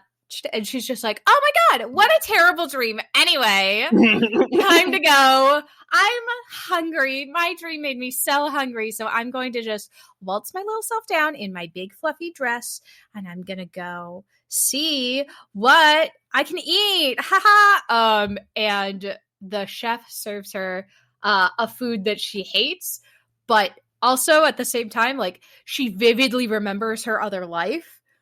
And she's like, I used to eat these rotten. I didn't know they could taste so good. Like, oh my God. And she basically does like a complete 180, and she's just like, this is so weird. Why is everything so weird? And then she finds the diary that she kept as into adulthood. And she can just read ahead and read the whole ending. And she's like, oh God, no, that all did happen. This is my second chance. I have to do everything in my power to avoid getting my head chopped off. That's what I'm going to do. Okay. How do I do that? Do I decide to become a better person? Do I do No, I'm going to do whatever makes me the best. And that will make it so that I don't get my head cut off. Easy peasy, right? So she, the first thing she does is she's just like, this is too much for me to think about right now. I would like the biggest cake, actually. Okay. So she goes up to her like little garden terrace, and she's going to have this big cake. And the maid who brings her this big cake trips on the lavish carpet that is outside, because when you have that kind of money, you can have a lavish carpet outside. And she drops the cake and then face plants directly into it. So now the cake is completely unedible. And also the princess is splattered with cake. Terrible. Everything is bad. She's about to go ballistic. Okay. Right. And then she discovers that this maid who dropped this cake was actually the only person who visited her the entire time she was in jail. Oh, no. And she's just like, actually, you know what? I'm going to make you my personal maid. So it's like, I covered the princess in cake. Normally, I would be sent to crimes for jail for this. Right. Yeah. And instead, I'm being promoted. Yeah, which is confusing for her, for sure. Yeah, very confusing. Confusing for her, confusing for the other maids in the scene, right. Confusing for literally everybody else. And it's like, okay, well, that's good. And she's like, this is the first thing I'm going to do. So I'm going to repay her for her kindness that she doesn't know she did. Great. And so she starts, the first thing she does is she's like, since you dumped my cake all over the ground, you have to take this one gold coin and buy me commoners' sweets, whatever they are. I want to eat them. Yeah. And the maid is just like, this is more money than I would earn in a month. Are you sure? Like, this is more money than I'd earn in a month. And she's like, it's giving absolutely, like, it's a banana. What does it cost? $10? Yeah. Like, 100%. She's like, oh, well then just like buy me some sweets and then like you can keep the change, I guess. And then she goes like, oh, right. I have no sense of how much money is worth, actually. Right. But when I look ahead in my diary, our finances, the kingdom's finances, go all to hell, right. Like in the next 5 years. And I didn't notice any of it because it didn't matter, because my lifestyle was still complete. Right. So let's see what happens. And she goes down to the royal treasury and she meets this little budding bureaucrat boy. And he's like, hello, how do I like, what do you know about finance? Do you know anything? And she starts like dropping knowledge, essentially, that he told her when she was an adult because she didn't know how any of this worked. And he was just like, oh, she's so insightful. She really does know about how the empire is run. And she's just like, ha, see, you call me stupid this time around. Okay, god damn it, let's go. It's absolutely a delight. And she's just like, and now I'm going to tell him he should just fix the budget and we'll figure it out. Like, whatever. Sure. And like, and that will keep me from being beheaded. But she's like a bitch about it the entire time. She's like, if you're so smart, you figure it out. Right. And he's just like, she's already figured it out. Her infinite wisdom as the heir to the empire. Yeah. She already knows this is a test for me to prove my value to the empire. I see. Oh, she's so clever getting me to work extra hard on a solution she already has. And it's just like, no, she's stupid. They go to like the other thing. The next thing she remembers is like, oh, like there's a plague in the poor district, and so I have to go to the poor district. And I have to figure it out. And so she like goes to the area with the plague, right? And she's just like, she brings the minister, that this new to-be minister of finance, with her, and she's like, what do you think would happen if a plague started here? And he's like, oh, this is another test. She already knows what's going to happen because she's looking ahead and she wants to take care of the poorest among us. And she's just like, this is where the rebellion started, and I'm not letting it happen again. And so they end up deciding like, oh, what we need to do is we need to build a hospital in the poorest district, and we need to make sure that we're stockpiling supplies and stuff so that even the poorest among our citizenry are being taken care of. Oh, she's so wise. The Empress is so wise. She's going to be so good for the kingdom. And she's just like, if the rebellion never fucking starts, I'm not going to die. Yeah. It's so funny. And she's just like, she has like some fancy hair ornament that like a prince from a neighboring kingdom gave her, and she's like, I don't like this guy. The prince, he sucks, actually. Like, I tried to get to be his friend when we were at school, and he was never my friend, so I'm just gonna give away his gift. And she's like, would this be enough to start the funds? And it's like, oh my god, she's willing. She knows this isn't nearly enough to do what she needs to do, but she's willing to give the things that she is able to give from her personal stash of gems. She's so wise. And it's just like, haha, fuck you, guy. I'm never gonna have to wear this hair ornament again. It's ugly. And it's just that is the show. She is a bitch. She's doing bitchy things. She's doing it under the guise of like, is being wildly misinterpreted by everyone around her as doing these benevolent, joyous things to keep the empire and like shore up its weaknesses and all this stuff. And she's just like, I don't want to die, and this is how I'm going to make sure I don't die. All right. I mean, you know what? That's fine. I'm okay. It's so funny. Oh, man. Every single time. It's like, now we're at school, right? And she's like, I have to avoid these two people because they led the rebellion. The prince of this neighboring kingdom, who I don't like, even though I had a crush on him before and he never acknowledged me. Like, I don't like him. I'm not going to deal with him. And like this peasant girl who's like actually from like a lower lord family in her kingdom. She's like, fuck that girl also. I'm never going to hang out with them. She ends up saving the girl from some kidnappers. All right. And she ends up being very benevolent and like saving face of a second prince from a different kingdom in front of the first guy. And she's like, the guy she doesn't like, and she's like, haha, I'm putting my alliances with this dude, and so now I'm going to have the backing of the second strongest army when your army tries to invade me. And instead, the prince from the other kingdom is like, oh, she's doing diplomatic ties with all of the neighboring kingdoms, and she understands that she doesn't want to show favoritism towards my empire. This is so smart. She's such a foresight. And it's like, no. It's not the foresight. She's like, I'm going to learn I'm very interested in horseback riding. It's like, oh, you want to join the equestrian club so you can get closer to that second prince that you met? And she's like, maybe. Also, I just think horses are noble creatures. And then in her head, she's going, if I have to escape, I can just steal a horse and ride away. It's so dumb. Very good. 10 out of 10. Everything I've wanted from every other heckin' Issei, like, I've been reincarnated in my past life after a terrible thing. Like, she's doing it to a T. She's absolutely like, this looks so good on the outside, but also I'm gonna avoid being guillotined.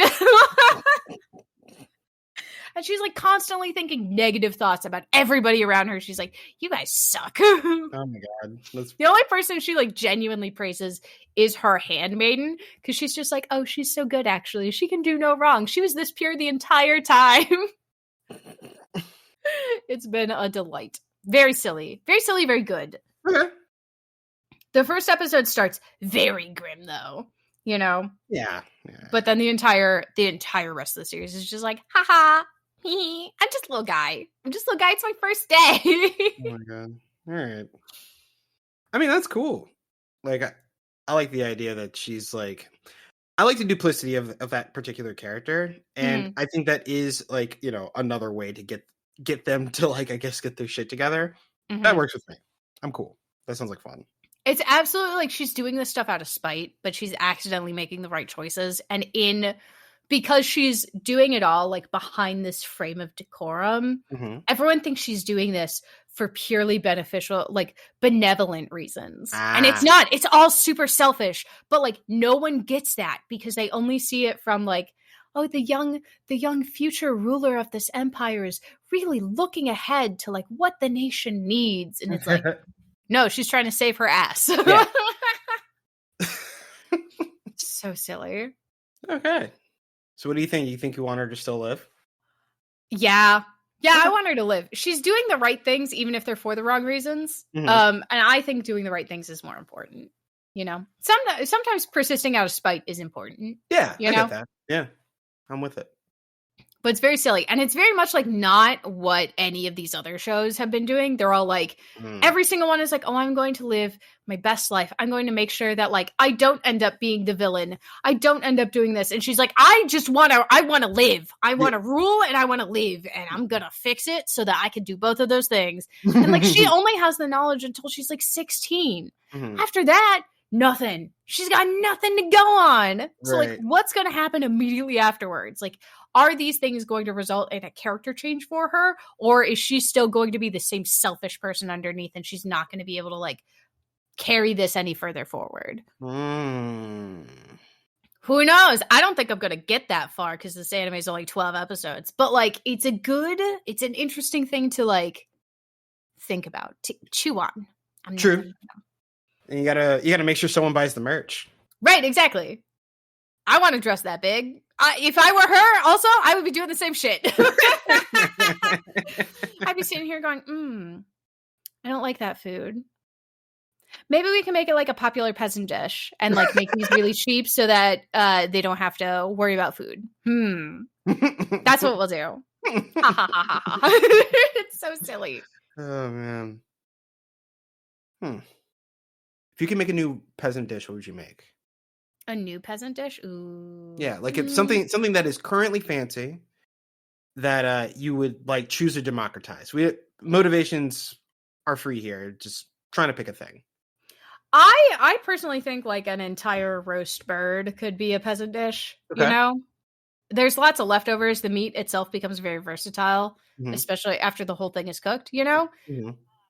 But in order for that to work, like more people need ovens where they can fully, and like freezers where they can fully store those things. That's fair. You know? I like the idea of like how Wagyu has like kind of gotten like democratized. Like, I mean, like, you know, it's not all like quote true Wagyu, but like, you know, you get like you get marbling and like similar beef, and like that's being like sold a lot more widely. I'd like to see if I forget what it's called. I think it's called like, it's like this pork in Spain. It's like something de Abarca. I'm trying to remember what it's called. There you go. Abarca Iberico. That's what it is. Iberico and pork Iberico. Which like is like a very particular way of raising like the pig and then like treating it after it's been butchered. I'd be interested to see if that became more democratized. Like if like that was just like everywhere. It's like, yeah, everyone needs a Iberico now because we treat our pigs better or whatnot. And see like how that like trades out. Because it ends up being like a richer like pork that you end up like brining and whatnot. Like it okay. The people that talk about it, it's like, yeah, it's like literally a completely different animal. It's not even like a standard pig anymore. And it's like, yeah, why can't everyone have it? Like, what if that happened? Yeah, that'd be fun. I think the whole roast bird is a good thing because like you need the space to store it. And so I think like the storage space would be the first thing that would have to be democratized. You know, everybody has like just a built-in garage freezer. Yeah, let's just make freezers cheaper. Like, where's the new fridge tech? That's what I want to know about. I want the fridge of the 50s. The fridge of the 50s that never fucking broke and also had the removable door, fresh fruit dish tray, and the sliding outdoors like shelves inside them, so you never had to worry about putting something in the back and it getting lost forever. Why did we get rid of that stuff? God, I hate it. I don't know the history of fridges, but I'd be interested to find out. I'm gonna send you some of the fridges of the 50s, like advertisements for them, because they're so good. It's gonna be one of those things where it's just like if I won the lottery, like I wouldn't flaunt it, but there would be signs. Yeah, there would be signs, and that one of the signs would be that my refrigerator has rolling removable shelves in it, so I can pull out the shelf to put things on it.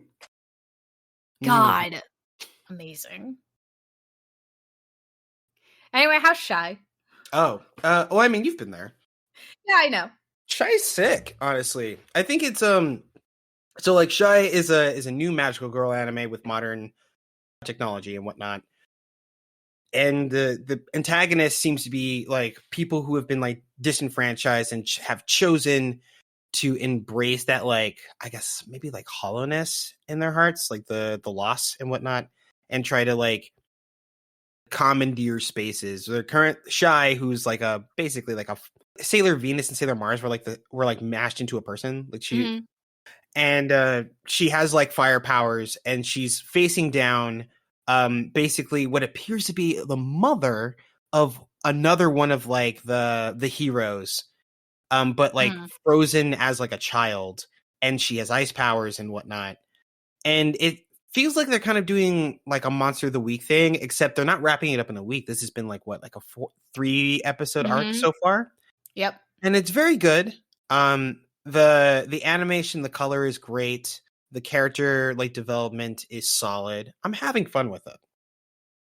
It's interesting. I don't think this is my favorite like magical girl reinterpretation. Well, I mean, that's fair. Like, Monica still exists. Like, Jesus Christ. Monica does still exist, but I don't think Monica's my favorite magical girl reinterpretation. Okay. Honestly, I think it's Yuki Yuna is a hero. Okay. I think that's my favorite. Right. It has a lot of like the same lightheartedness as like Shy does, you know, and it's not like tackling issues the same issues that like Monica and Shy are, that's you know, true. where they're talking about like the inherent like negative feelings that exist in everyone's heart, and like how you can't necessarily let those things like control your outlook. Like that's what those shows are about, essentially.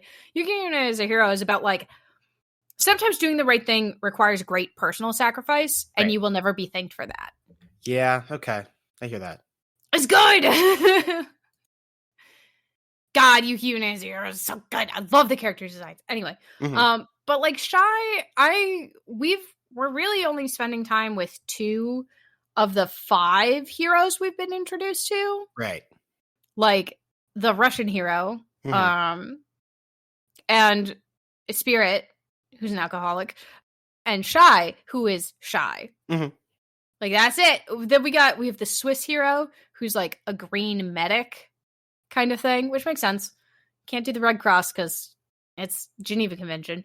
And then we have a teal Chinese hero, right, who we haven't really gotten to spend any time with, and then the yellow American hero who sucks, which is fine. Like I get it, the American hero should suck. I feel like most American superheroes like would suck, you know? Okay, so like he does suck, but like he's more like he's playing like this like edgy like American like cowboy sort of thing, and like some people are really into that. I don't think Shy's core. I don't think that character is meant for Shy's core audience. No, absolutely not. But it's true to the character, I think. His whole thing of being like, if you don't have the conviction in your heart to hit me, you will never be able to hit me. Like, what a time, but also like, how American. How American indeed. How American, so Western. Wow. God, what a nightmare, man. I want to know more about them, honestly. Like, Shy's cool, but like, there's only 2 more episodes this season. Okay. It needs a second season. It doesn't like, I don't know if it's earned a second season or whatever, but like it needs one because I feel like the story it wants to tell, it's not done with. Yeah. You know, like it wasn't granted enough room. And they're like, that's okay. We're going to do the story we wanted to as though we were getting 2 seasons. Right. You know? Yeah. Because it doesn't feel like nothing is going to be wrapped up at the end of this. Yep. And so I don't know if it's just like the studio that's adapting it has faith that they'll be granted a second season, or like if they already knew they were getting 2 seasons, like they signed on for it for 2 seasons, and they're just like, we just won't tell anybody. Haha.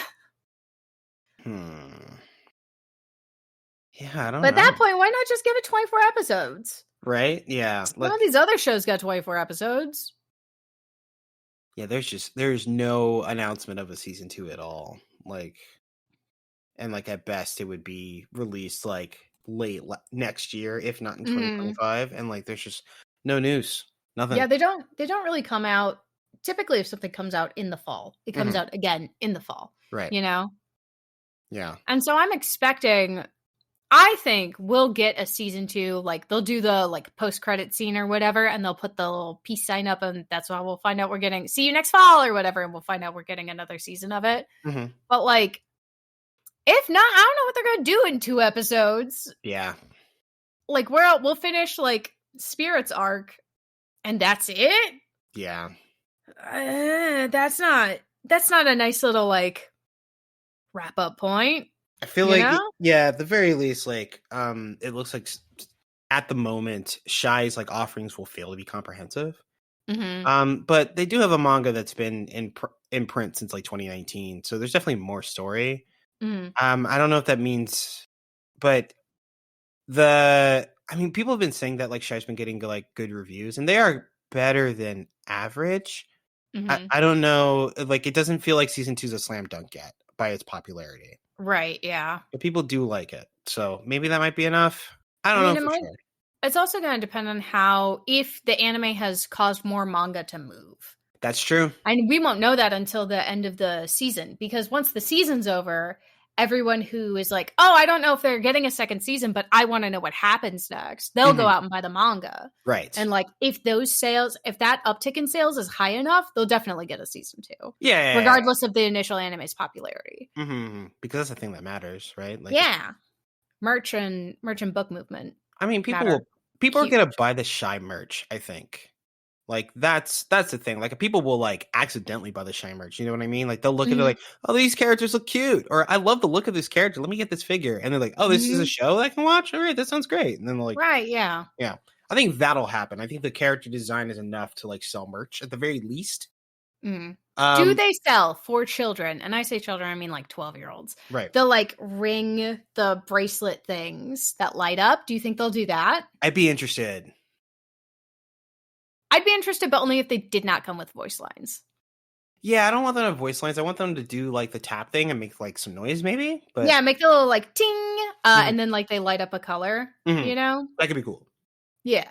I want them to be treated more like Woda Blades than, like, tie-in Sailor Moon, Moonrod merchandise, you know? I'd use them as Woda Blades just, like, out in the world. That sounds great. Right? Imagine if you could just wrist-bound Woda Blades? Yeah. Amazing. It'd be sick. God. Okay. Let me see. Okay, so I have Kingdoms of Ruin here. We've been watching Kingdoms of Ruin. I'm not going to lie. I had high hopes for this show, and I feel like I'm not getting what I want. Yeah, I'm also feeling kind of let down. We had a weird episode last week before. Yeah. Where like they apparently they happened upon a town in which they traded all of their women for sex androids and children. Women and children for sex androids. And you know, everyone else in the town is dead, and the sex androids are just trying to fuck because they can't do anything else apparently. And they don't know what to do. Yeah. Also, they have no other directive. They can't do anything else, so they're just doing the thing they can do, which is so weird. Yeah. And there's definitely a scene where like a couple of them are just like trying to fuck a corpse, and it's just like, why are we doing any of this?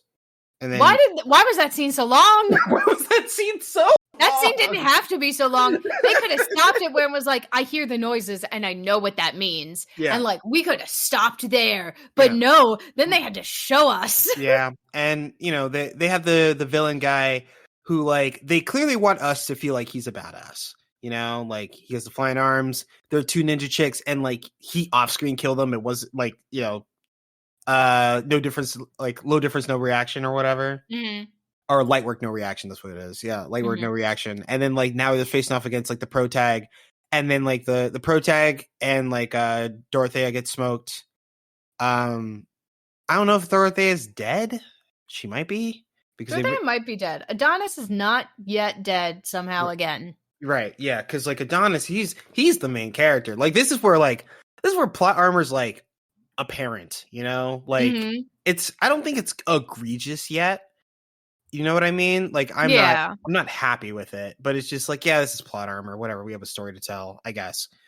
But there are definitely like situations where like, I don't know, like Naruto definitely got out of some shit where it's like, this is bullshit. He should definitely be dead, but plot armor, I guess. Be dead. Yeah, exactly. Like I think he got fucking like suplex from like hundreds of feet in the air, like right on his neck or whatever. And it's and it's like, oh, he's dead. And it's like, no, he's not dead. No. And somehow Rock Lee's the one who gets paralyzed from the waist down for a while. Like, whatever. That's no fucking justice. I fucking hate Kishimoto. I swear to God. Kishimoto can't write women and also can't write Rock Lee.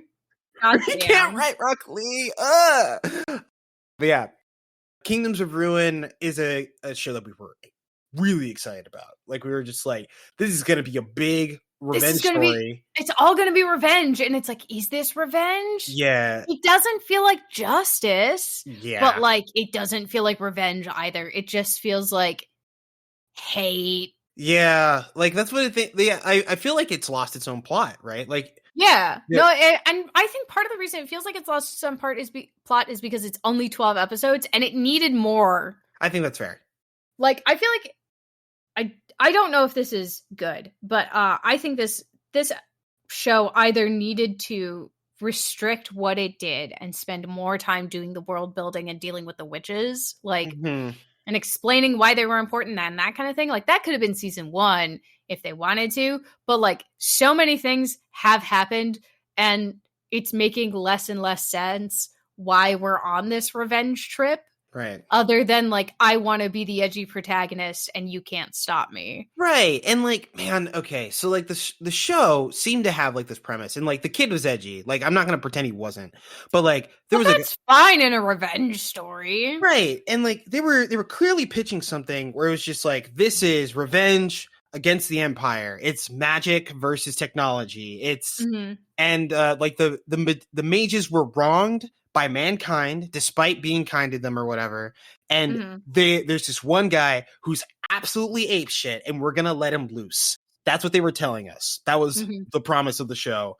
And then like, we barely had really like magic versus technology. Like there isn't like a struggle against them really. It's kind of like the protagonist does some shit. A bunch of people die around him because he concocted a plot and he walks out of it unscathed. And then he smokes the dude that's in front of him, and that's that. And to be fair, the latest episode is like technology dude who's creepy or whatever smokes him or whatever. But like, where's his growth? What are we expecting to happen here? Also, the like twist of like the mage, like the what appeared to be like a concubine of like the emperor is actually another witch in disguise who like orchestrated the whole thing from the beginning. And it's like, why? What for? Like, I barely know what they're talking about anymore, you know? And like, when they start to say something, they cut themselves off. And I just like, I don't know. I don't hear the voice of the show. And there was something like very clear and I think precise about like the trailer that like the show is just not delivering. Yeah. It's starting to feel like Sword Art Online derogatory. Yeah. You know? Yeah. It's like the rescue arc, but this is the revenge arc, but I don't feel like we're revenging. Right. I feel like we're doing a lot of senseless killing to be cool. Right. Like we don't have targets anymore, right? It's not a phase, Mom. I don't know, man. Sure seems like a phase, my guy. Like, yeah, he's just have you considered having a nap and maybe a Snickers? Like like Adonis seemed like he was to be like, yeah, I'm taking out the Empire. Anyone Empire is getting smoked. Like, no questions asked. And like, I don't remember the last time he fought someone in the Empire, really. Like, it's been like 6 episodes or whatever. And it's gonna be it's this guy who we don't know. Right. Who has missiles in his back that are hands. It's this guy who smoked 2 guys off screen, and we don't know how strong they were, and so we don't know how strong this dude is. Right. We have I don't know where the scale for the power went.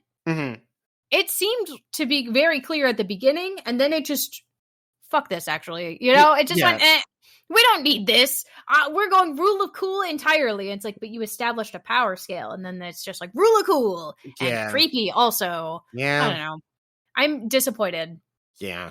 Man, maybe I should have looked into like the manga a bit before like diving into this. Maybe they would have told me something. I don't know. No, I don't think so, because we would have made the same different judgment about Berserk of Gluttony, which I'm not going to talk about today. But I am drowning. I'm suffering. I am drowning. There is no sign of land. You will be coming down with me, but not until the show is over. Okay, all right. Well, if it gets a second season, I'm gonna commit a crime. Oh man, I actually, I traveled this past week. I got to see a bit of my family. One of my brothers, who's like, who watches a good chunk of anime. He apparently likes Berserker Gluttony, but like, he's definitely a young man. Did he watch Sword Art Online? Actually, I'm not sure if he did. This is a new generation Sword Art Online. Yeah, that's fair. I can if it does a turn in the next, I'll let you know. But like, it just looks like Sword Art Online, like Redux or whatever. Yeah, it's like Sword Art Online, but also we're copying someone else's homework. We're not just copying Sword Art Online's homework. We're also copying someone else's homework. All right, fine, sure, do this. But that's okay. We have better anime to talk about. It's like true. Overtake, which is another one that we almost didn't continue. Yeah. I mean, the cars are bad. Overtake is a racing anime. It's an anime about F4 racing, which is like Formula One, but the fourth tier of it. Yeah. Think of your fourth tier English soccer. It's that, but car racing. Oh yeah. Shout out to Columbus. Apparently, they won the MLS Cup, or at least. Congratulations! Yeah. Wow. That my guess.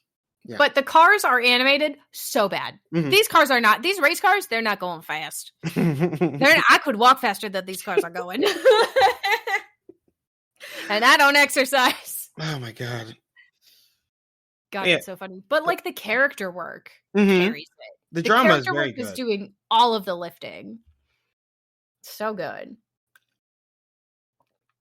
Oh man. We've got our high school racing boy who wants to race because his dad raced, right? And he wants to race specifically with these guys because they're who his dad raced with. And his dad died in a racing accident. Perfect, right? Top tier. We have our star racer on the corporate sponsor team who gets in a tragic car accident on the racetrack and then is out for half of the season and is suffering in a hospital room trying to get back on the track before the end of the season because all he wants to do is race. And all he wants to do is be number one in racing because he feels so good when he's racing. Great. We have the photographer who can't take pictures of people anymore because he took a picture of a little girl totally not during the 2011 tsunami and earthquake in Japan. And then she was like immediately swept away by the water, like, and he has to overcome his like inability to take pictures of people because every time he looks through his viewfinder at a person, he just sees her again. Yep. So good. Jeez. And like all the other side characters have their own like little mini plot dramas going on that like mostly revolve inside their heads and like how they're interacting with the world around them, which is good because we can see like what's going on with them. And sometimes they're going, the things I'm feeling are stupid. Like they're valid, but like this is dumb. I'm thinking dumb. And sometimes it's like, no, it doesn't matter that it's dumb. Like I'm feeling things, dang it. Yeah. Man. Fucking Overtake. Feels like, like, I mean, it's a weekly anime and all, but like, it has a very strong, like, cinematic feel. Like, especially given, like, the runtime, because it's 12 episodes and, like, it's 22 minutes. It basically adds up to about, like, a 2.5 hour movie. Like, I wonder how it'll feel, like, once it's all out, and, like, you sit down and watch it in, like, a sitting, where it's, like, like, if you, like, even if you, like, because it has an OP for sure, and it has an ED, but if those were trimmed out, like, and you just kind of, like, watch them back to back to back to back to back, I feel like it would feel like a movie, and I think it's definitely, like, shot that way. Mm-hmm. Yeah, we thought it was going to be like a cheeky race car rival show. Right. You know? Like, that's what the advertising made it look like it was going to be. And that's not what it is at all. Mm-mm. It's a very, very serious, like, character study. Mm-hmm. And I think that's good. I'm down for more character studies. I'm down for more character studies. I don't know if I want a second season of this, though. I think I would like a movie. I want a full movie. I also want a live action. Okay, so... I want a live action Overtake with real cars. In an ideal world, I'd like this to be like the story of F4, whatever it is, this one summer in F4. And then like I'd like a movie where it's like a promotion like race like plot where like they're trying to like get into like a higher tier, maybe F3, maybe something even higher. A time skip could be fun. But as far as live action, I don't think I want a live action recreation of this. I'd like a full scale drama like the way they did the King's Avatar. Where like it's like the King's Avatar got like 2 like anime seasons, which was like 24 episodes or so, and then they did a live action drama that like straight up got 50 episodes, 44 minutes each. And like I think that's what I would want for Overtake. Like if they were going to do live action, they were going to really do it with real people and real cars. I think I want a full drama treatment where they do weekly for a year. And okay, yeah. Uh-huh. I could get behind that. I could 100% get behind that. Yeah. Yeah, Overtake is a good thing, just not in the way that we expected. That happens. Yeah, it's good. It's different, but it's a surprise. I don't think it's like a sleeper hit, but I think this is going to be a hidden gem. Yeah. You know? Yeah, I don't think enough people are watching it because they all thought it was going to be a silly racing sports anime like we did.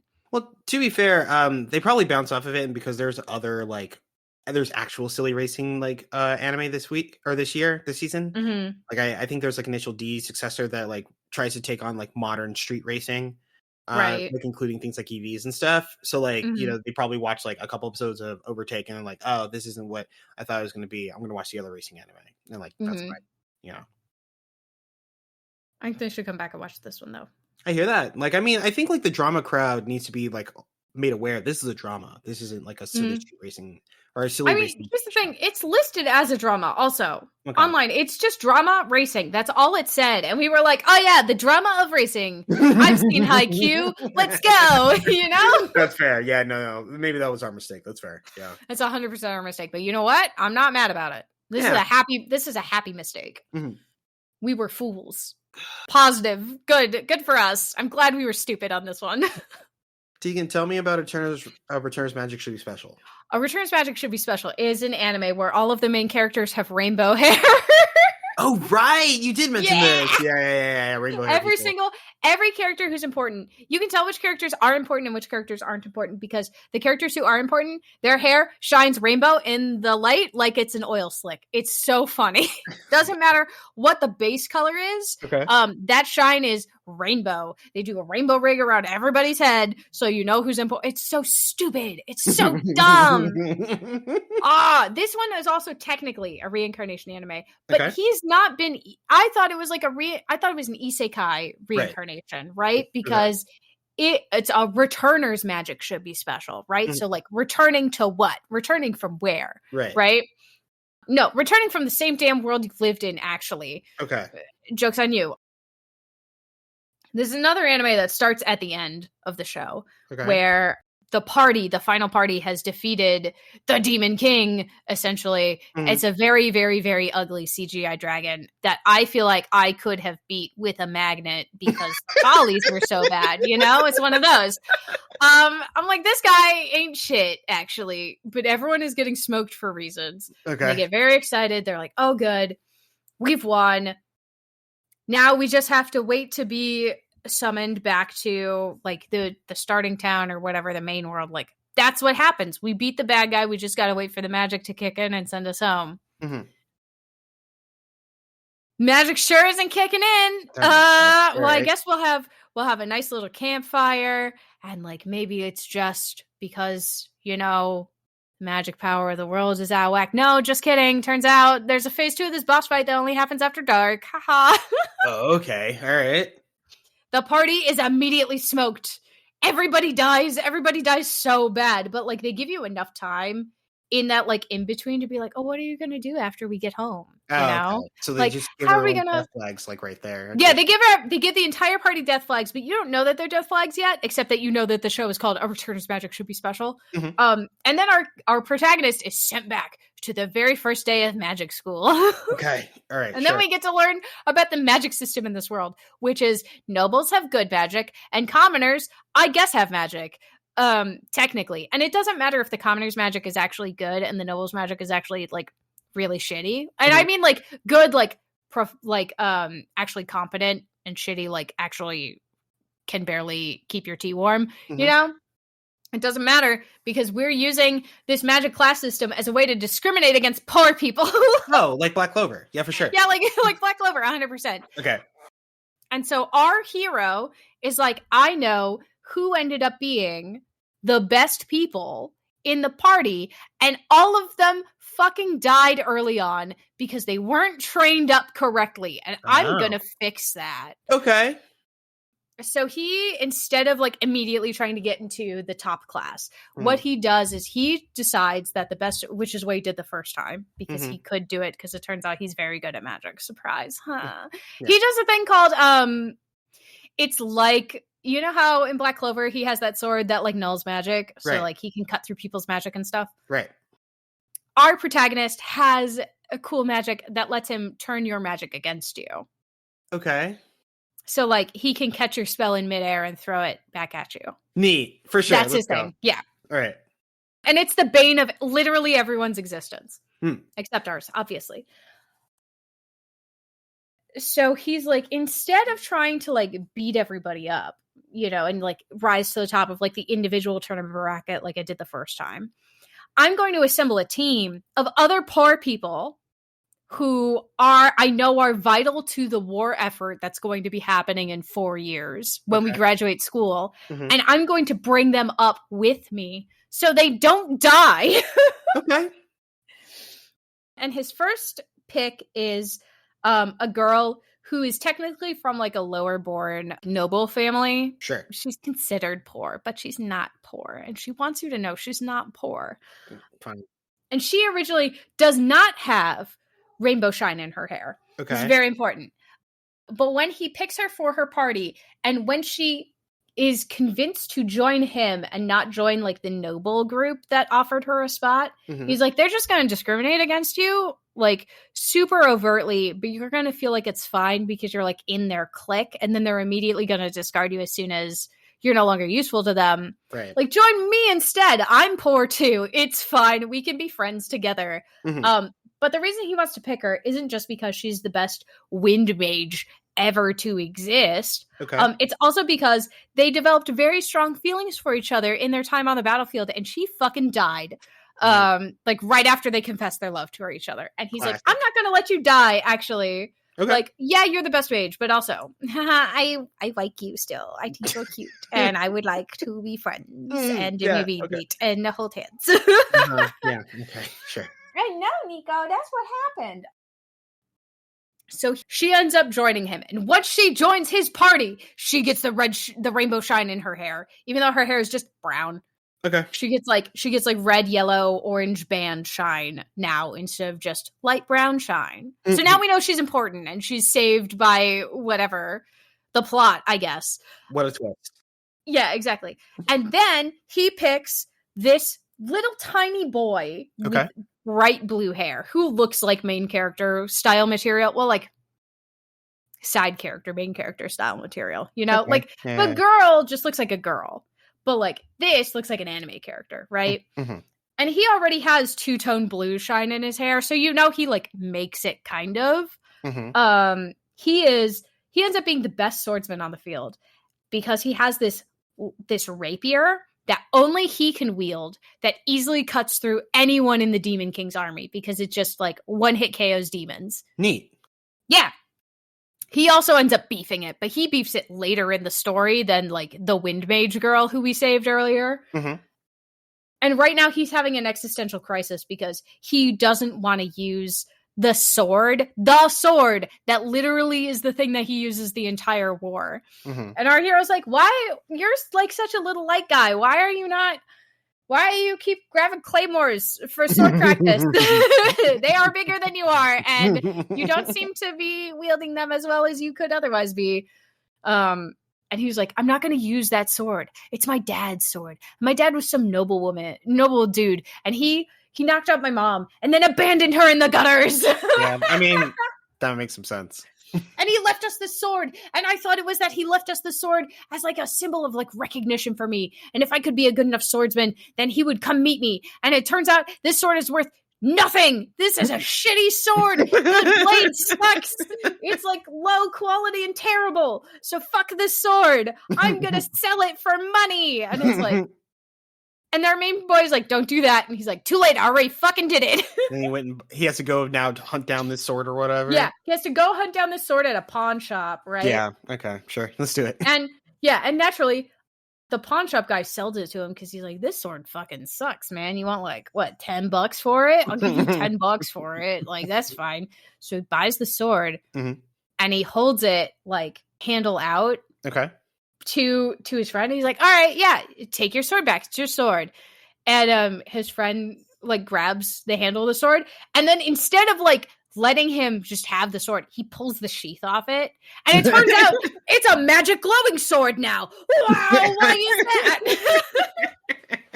It's like, and then the pawn shop owner guy's like, what the fuck is that? And he's like, oh, this is a legendary demon slaying sword that your father left you because he knew you were going to be a great swordsman. And he actually cared a lot about you, my guy. And he's like, oh my God, my dad liked me. I will be your friend now and we will be in a party together.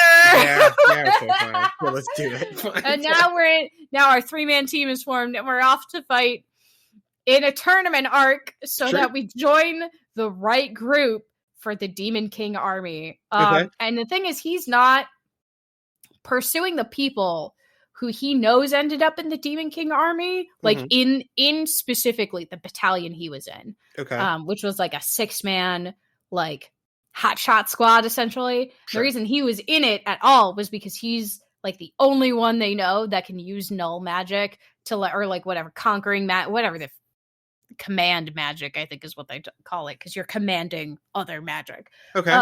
He's the only one who can use it, and so they'll be able to like target the Demon King's regeneration magic specifically and make it so he can't regenerate anymore.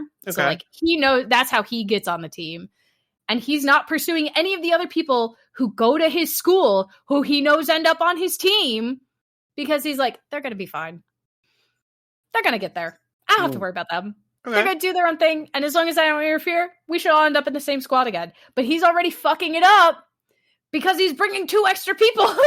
And there's 6-man elite squads. Like, I don't know how he's going to do this. Anyway. It's dumb.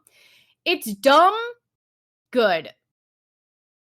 This show is stupid. The power scaling in this is weird. The rules around how you get better at magic and how, like the growth scale, that part makes sense. But like the actual power scaling system, no idea. I don't get it. I don't get it at all. And I think I don't get it because our main character has come back and he knows everything that he already knew. He knows all of his most powerful spells and he can just whip them out whenever he wants. It doesn't matter to him. He's essentially getting a second go around to like improve the magic that he spent 6 years improving. He gets to do it again. So he's going to be facing the Demon King as though he had 12 years of preparation instead of only 6. Right. And he's also like attempting to power level his friends. So like the growth is happening rapidly. Everyone is in a parabolic time chamber for some reason, you know? Like that's how it feels.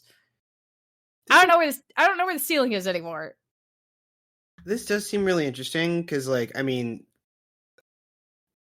missteps on the anime adaptation aside, this appears to be a collection of novels that was then adapted into manhwa that is now being adapted as an anime. Yes. So like the story is definitely done somewhere. Yeah, and it does feel like a light novel, but it doesn't feel like a light novel derogatory, you know? Right. Yeah. But like some of the like places where the holes are definitely places where it's like, oh, the author just didn't think about it. It's not that they didn't consider it, because everything is definitely built on something. They just never like put pen to paper on what that something is actually, you know? Well, I did hear a phrase that has brought me a lot of joy recently, which is that plot holes are actually the holes that fan fiction writers can put their hands in to keep them warm. Mm-hmm. And so, like, maybe it's something like that. I don't know. Maybe it's something like that, but like, I'm not sure. Okay. I'm not sure it's something like that just because of like, it's a background piece that isn't explored. If it was a foreground, like what the other like main 6 heroes are getting up to during school, because we see them periodically throughout the show. They come in for different tournament battles. We run into them in the hallways. We see them in class, like that kind of stuff. Mm-hmm. That's where I feel like the plot holes are more that fan fiction would fill in. Then, like, how does the power scaling work? It works. Next question. You know, I understand the self-improvement techniques required, right? Like, the first thing he does is he has his wind mage friend. What she needs to do is learn how to control the direction of the magic better, the wind better. But it's hard to do because you can't see wind, right? Sure. Yeah. So the way that he trains her, the thing he has her do for training is she has to pick up a rubber bouncy ball and throw it into a circle he's drawn on the ground. Okay. And she has to hit that circle every time. And then he just makes the circle smaller and smaller and smaller until she can pinpoint launch stuff into that circle. And that's how she exhibits better control over like the direction and the spin of the wind, even though she can't see it. And that makes her like magic better. Okay. You know? And like the sword guy, he's very good at swordsmanship already. So just like, I'll keep training, I guess, guy. Like that's it. That's all he's got to do. So like 1,000 push-ups, 10 miles every morning. Right, exactly. Squats, whatever. Yeah. Yeah, swing your sword 100 times, become comfortable with stabbing the enemy. You know, teach me how to be a better swordsman so that I'm not stuck only doing null magic the entire time. Consider using a shield. You know, like that kind of stuff. Yeah. Okay. And then it's just like, it's a lot of like reforging bonds but like without giving away your meta knowledge. Like he's treating everything he knows about the future as like, this is meta knowledge and I can't always act on this. Yeah, that's fair. Because it would cause more trouble, probably. Like it draw attention and all sorts of things. Yeah. But he is making like slight changes to try and position himself better. Which I think is good, because a lot of times shows like this, they're like, I'm going to drastically change everything. And it's like, I want to save my girlfriend and my best friend. And that's it. And then I got to spend the rest of the time getting onto the Demon King squad so that I can try to figure out how to beat the Demon King. Because the thing that we thought beat the Demon King did not fucking work.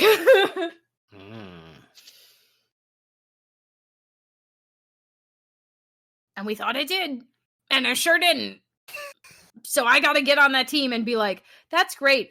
If this doesn't work, what do we do next? You know? Right. And like not let them say, well, it has to work. It's like, no, it doesn't have to work. What's plan B? Yeah, we need to be prepared, please. Please, I am begging you. But like the entire, like the school system and the political system and literally everything else until the Demon King actually shows up, everything is about like putting down the lower class, but the lower class has some of the better mages. So like the first thing he has to do is get into the upper class. And then the second thing he has to do is get them to stop discriminating against the lower class students so that they have more prepared mages for when the stuff actually happens in 6 years. We're T-minus 6 years and we have to fix an entire political system. Tragic. And that's what we're working on. Yeah. Okay. All right. Jesus. We're working on fixing the political system by fixing the school system. Yeah, conquer your block. I get it. That's fine. Uh-huh. Jesus. All right. Yeah. It's a whole thing. It's fun. It doesn't like it lags in some spaces, which is fine. Mm-hmm. But like I'm not having a bad time watching it. Okay. You know? Yeah.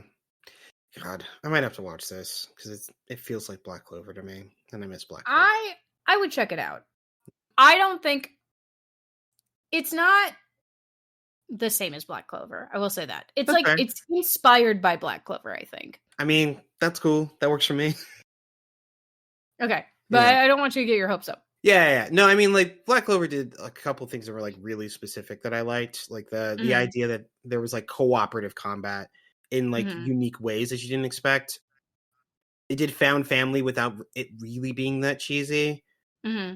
They did a lot of, like, meta commentary on, like, world events as they were, like, drip feeding information about the world that, like, suddenly came into focus at very opportune times. That was cool. I don't know if they have that kind of mind for this sort of thing at the moment, but again, apparently they have a finished story somewhere, so maybe they are setting things up, and I don't know, you haven't seen them yet. I mean, maybe, but no. At the very least, I'll give it a look and see what it's about. I think it's at least worth a look-see. If you don't love it, though, like I would not be surprised. Also, yeah, that's right. You know, yeah. It's definitely like a taste. But it doesn't feel like pervy or weird or anything. Well, it's good. Yeah. It's not one of those shows like how Gata always says that like part of the isekai genre is figuring out what kink the author has. Yeah. You know, like this doesn't feel like that. Yeah, okay. Well, at least there's that, hopefully. Oh man. Jesus.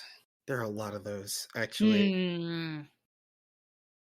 Oh man. But obviously, you know, we already know what Gege's kink is. He's a sadist. That's that's what he's fucking doing.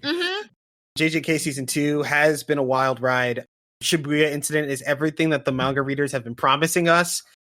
They warned us and we didn't listen. I said it can't be that bad and immediately regretted it. So I believe the people that told me it was that bad, but I was like, I'll get there when I get there. Like, just don't tell me anything, man. And like, I have bad news. I was telling one of my friends who reads the manga about the bad time I've been having. Like, it's a great time. Don't get me wrong. The action is so good. I'm delighted every single time, and then I have my heart ripped out of my entire sternum and crushed in front of me. Right? It's so good. Yeah. And my friend said, I have great news. And I said, okay. And they said, it gets worse. It does get worse. I actually know a bit about how it gets worse, but yeah, it gets worse. Oh my God. I don't know if I can handle it getting worse, but I'm gonna watch it. Like, oh man. Like, God, they were just like, I'm having a miserable time. And they're like, yeah, I know. It gets worse. And I was like, oh. I love that, like, basically the rest of the show has been prelude to this. Like, there's like, there was a lot of like that was going on in the first season. They're like, man, this is like edgy, but it's great action and stuff. And I'm like, I mean, yeah, like they're people, they die and stuff, but like, not bad. And they're like, when'd you get to Shibuya? And then like we're in Shibuya and like, oh, this is it for a lot of these characters.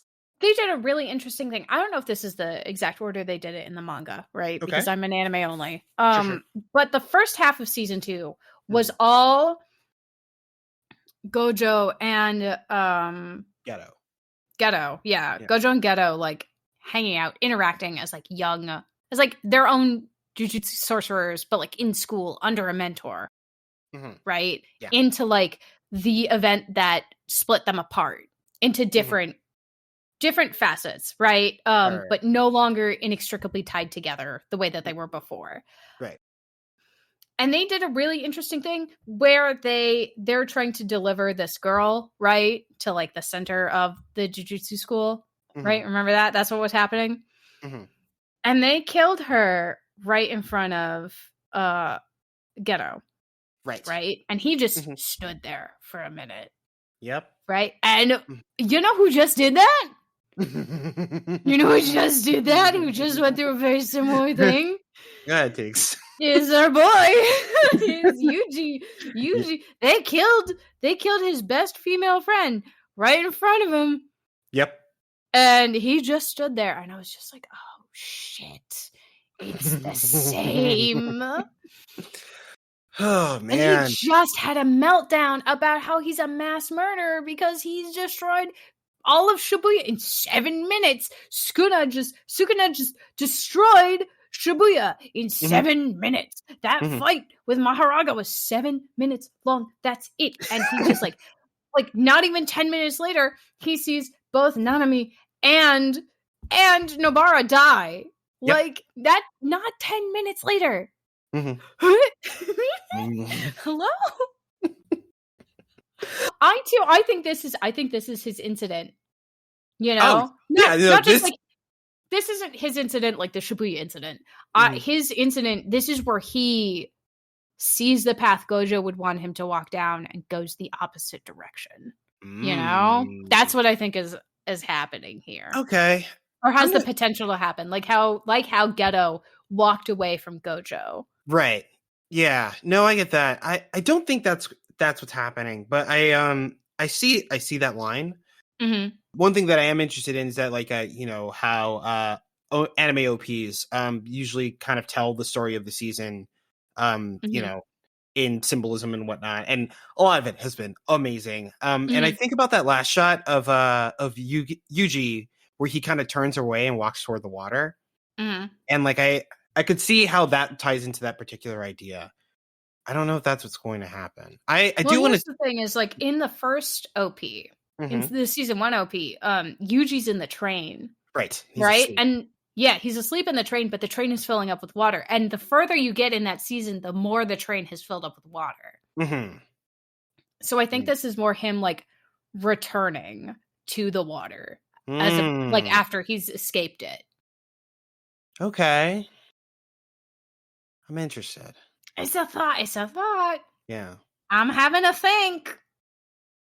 I want to come back to Sukuna for a minute because 15 finger Sukuna, because we haven't talked about Sukuna at all. Oh God.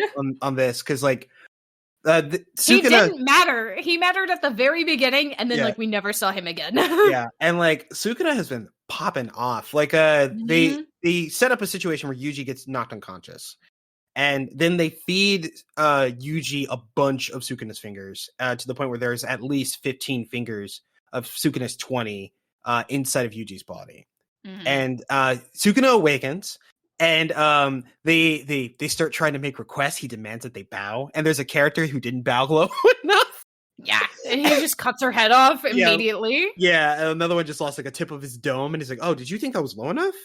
I told you to bow." And it was like, "Oh no!" Like it was definitely on the call. On when we were watching it, everyone was afraid of Sukuna suddenly and assuredly. Like it was amazing, and not just everyone on the screen, also everyone in the audience. So you're just like, "Oh no!" Yeah. And then Sukuna has 2 really big fights against Jogo. Which is very interesting because it's like in contrast to Gojo's fight against Jogo, where not in terms of its outcome, because both of them are much stronger than Jogo, but or am I saying his name wrong, or is it actually Jogo? I think it's Jogo. Yeah. Okay. Well, when Gojo fights Jogo, that's the thing that's in my brain. Yeah. Earlier in the first season, Gojo is toying with him. He tells him that there's no way you could ever hurt me, which is true, and he flaunts it, right, as the dominance of mankind over curses, and that's it's one of those things as it continues throughout the series, or at least throughout the story. And this is the curses coming out. It's like the Shibuya incident. That's basically what it is. And when Sukuna, king of curses, meets with Jogo, he fights him, and Jogo doesn't have a chance, but Sukuna acknowledges him, which is very different. Then instead of saying that you are a curse and therefore worthless, he said, "You are one of the more interesting fights I've ever had. You are strong, Jogo," as opposed to Gojo telling Jogo that he is weak. And I thought that was really interesting. I mean, the character dies afterward, but I thought that was interesting. And then Megumi, this fucking idiot, man. I'm so mad at this fucking kid, Mr. Potential Man, or whatever the fuck. He's so stupid. I love him so much. He's an idiot. He is nowhere near my favorite character in the show. He's very much supposed to be the Sasuke to Yeah, he's the Sasuke. Yeah, to Itadori's fucking Naruto. Yeah. But I mean, he's not Sasuke. He's a best Shikamaru. Yeah. Well, I mean, I like Shikamaru. Okay, he's Shikamaru with a death wish, though. Our Shikamaru just wants to be. He wants left to kick alone. it. Yeah, man. Hang out and not have to work that hard, frankly. And who also doesn't want to do that?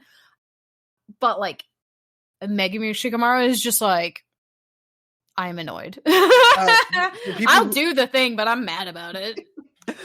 For people who aren't super familiar with like Megumi as a character or even like the show JJK, Megumi's like ability is that he can summon like familiars and whatnot. And the way that it works is that he summons a familiar, and if he's able to defeat it, like in combat, then he can summon it at will. That's how it works. And apparently then they're friends. Yeah, then they're friends afterwards. Yeah. But Megumi has the potential and the ability to summon this incredibly powerful demon curse monster thing, Maharaga, who's incredibly strong, durable, and fast, and has the unique ability to literally adapt to attacks as they're being attacked by them. He also has the head of a biblically accurate angel and the body of the scariest naked man I've ever seen. Yeah, true. And one of the things that has come into focus since this has been animated is that whenever Megumi believed that he was in trouble, he would try to summon Maharaga as like a sacrificial move. That like he was pretty sure, because most people are afraid of Maharaga in the cursed world, that Maharaga could kill whatever they wanted, whatever is fighting them, but because he would never be able to kill and or tame Maharaga, he would die in the process. So he would summon this thing that would solve their problems but create new ones, right? And he's been trying to do that. The new one being that he is dead. That's the new problem, which is not a problem for him. Yeah. It's a problem for literally everyone else. Yeah, literally everyone else. Yeah, so and apparently like pretty much every fight where things started to get bad, Megumi makes the same like stance that he doesn't actually finish. Which implies that in most major conflicts up until this point, Megumi has been thinking about summoning Maharaga to deal with their problems. He does it to fight Itadori at the very beginning when he first eats the Sukuna finger. He does it during the like training like fun arc, right, when Hanami shows up. He does it like, and before, like immediately afterwards, like he assumes the stance, and then what's his name? Inumaki shows up and is like, no, run! We're running, actually! And then he is compelled to run, and that's the only reason he doesn't summon him. Right, and so, like, Megumi's been, like, looking for an excuse to basically peace out, like, of these fights and whatever. He's like, just, what if I died? Yeah, what if I ended all right now? And it's like, bro, like, hold on. Like, bro, like, relax. Like, and, like, please give it 10 seconds, I am begging you. Have a Snickers and a nap, sir.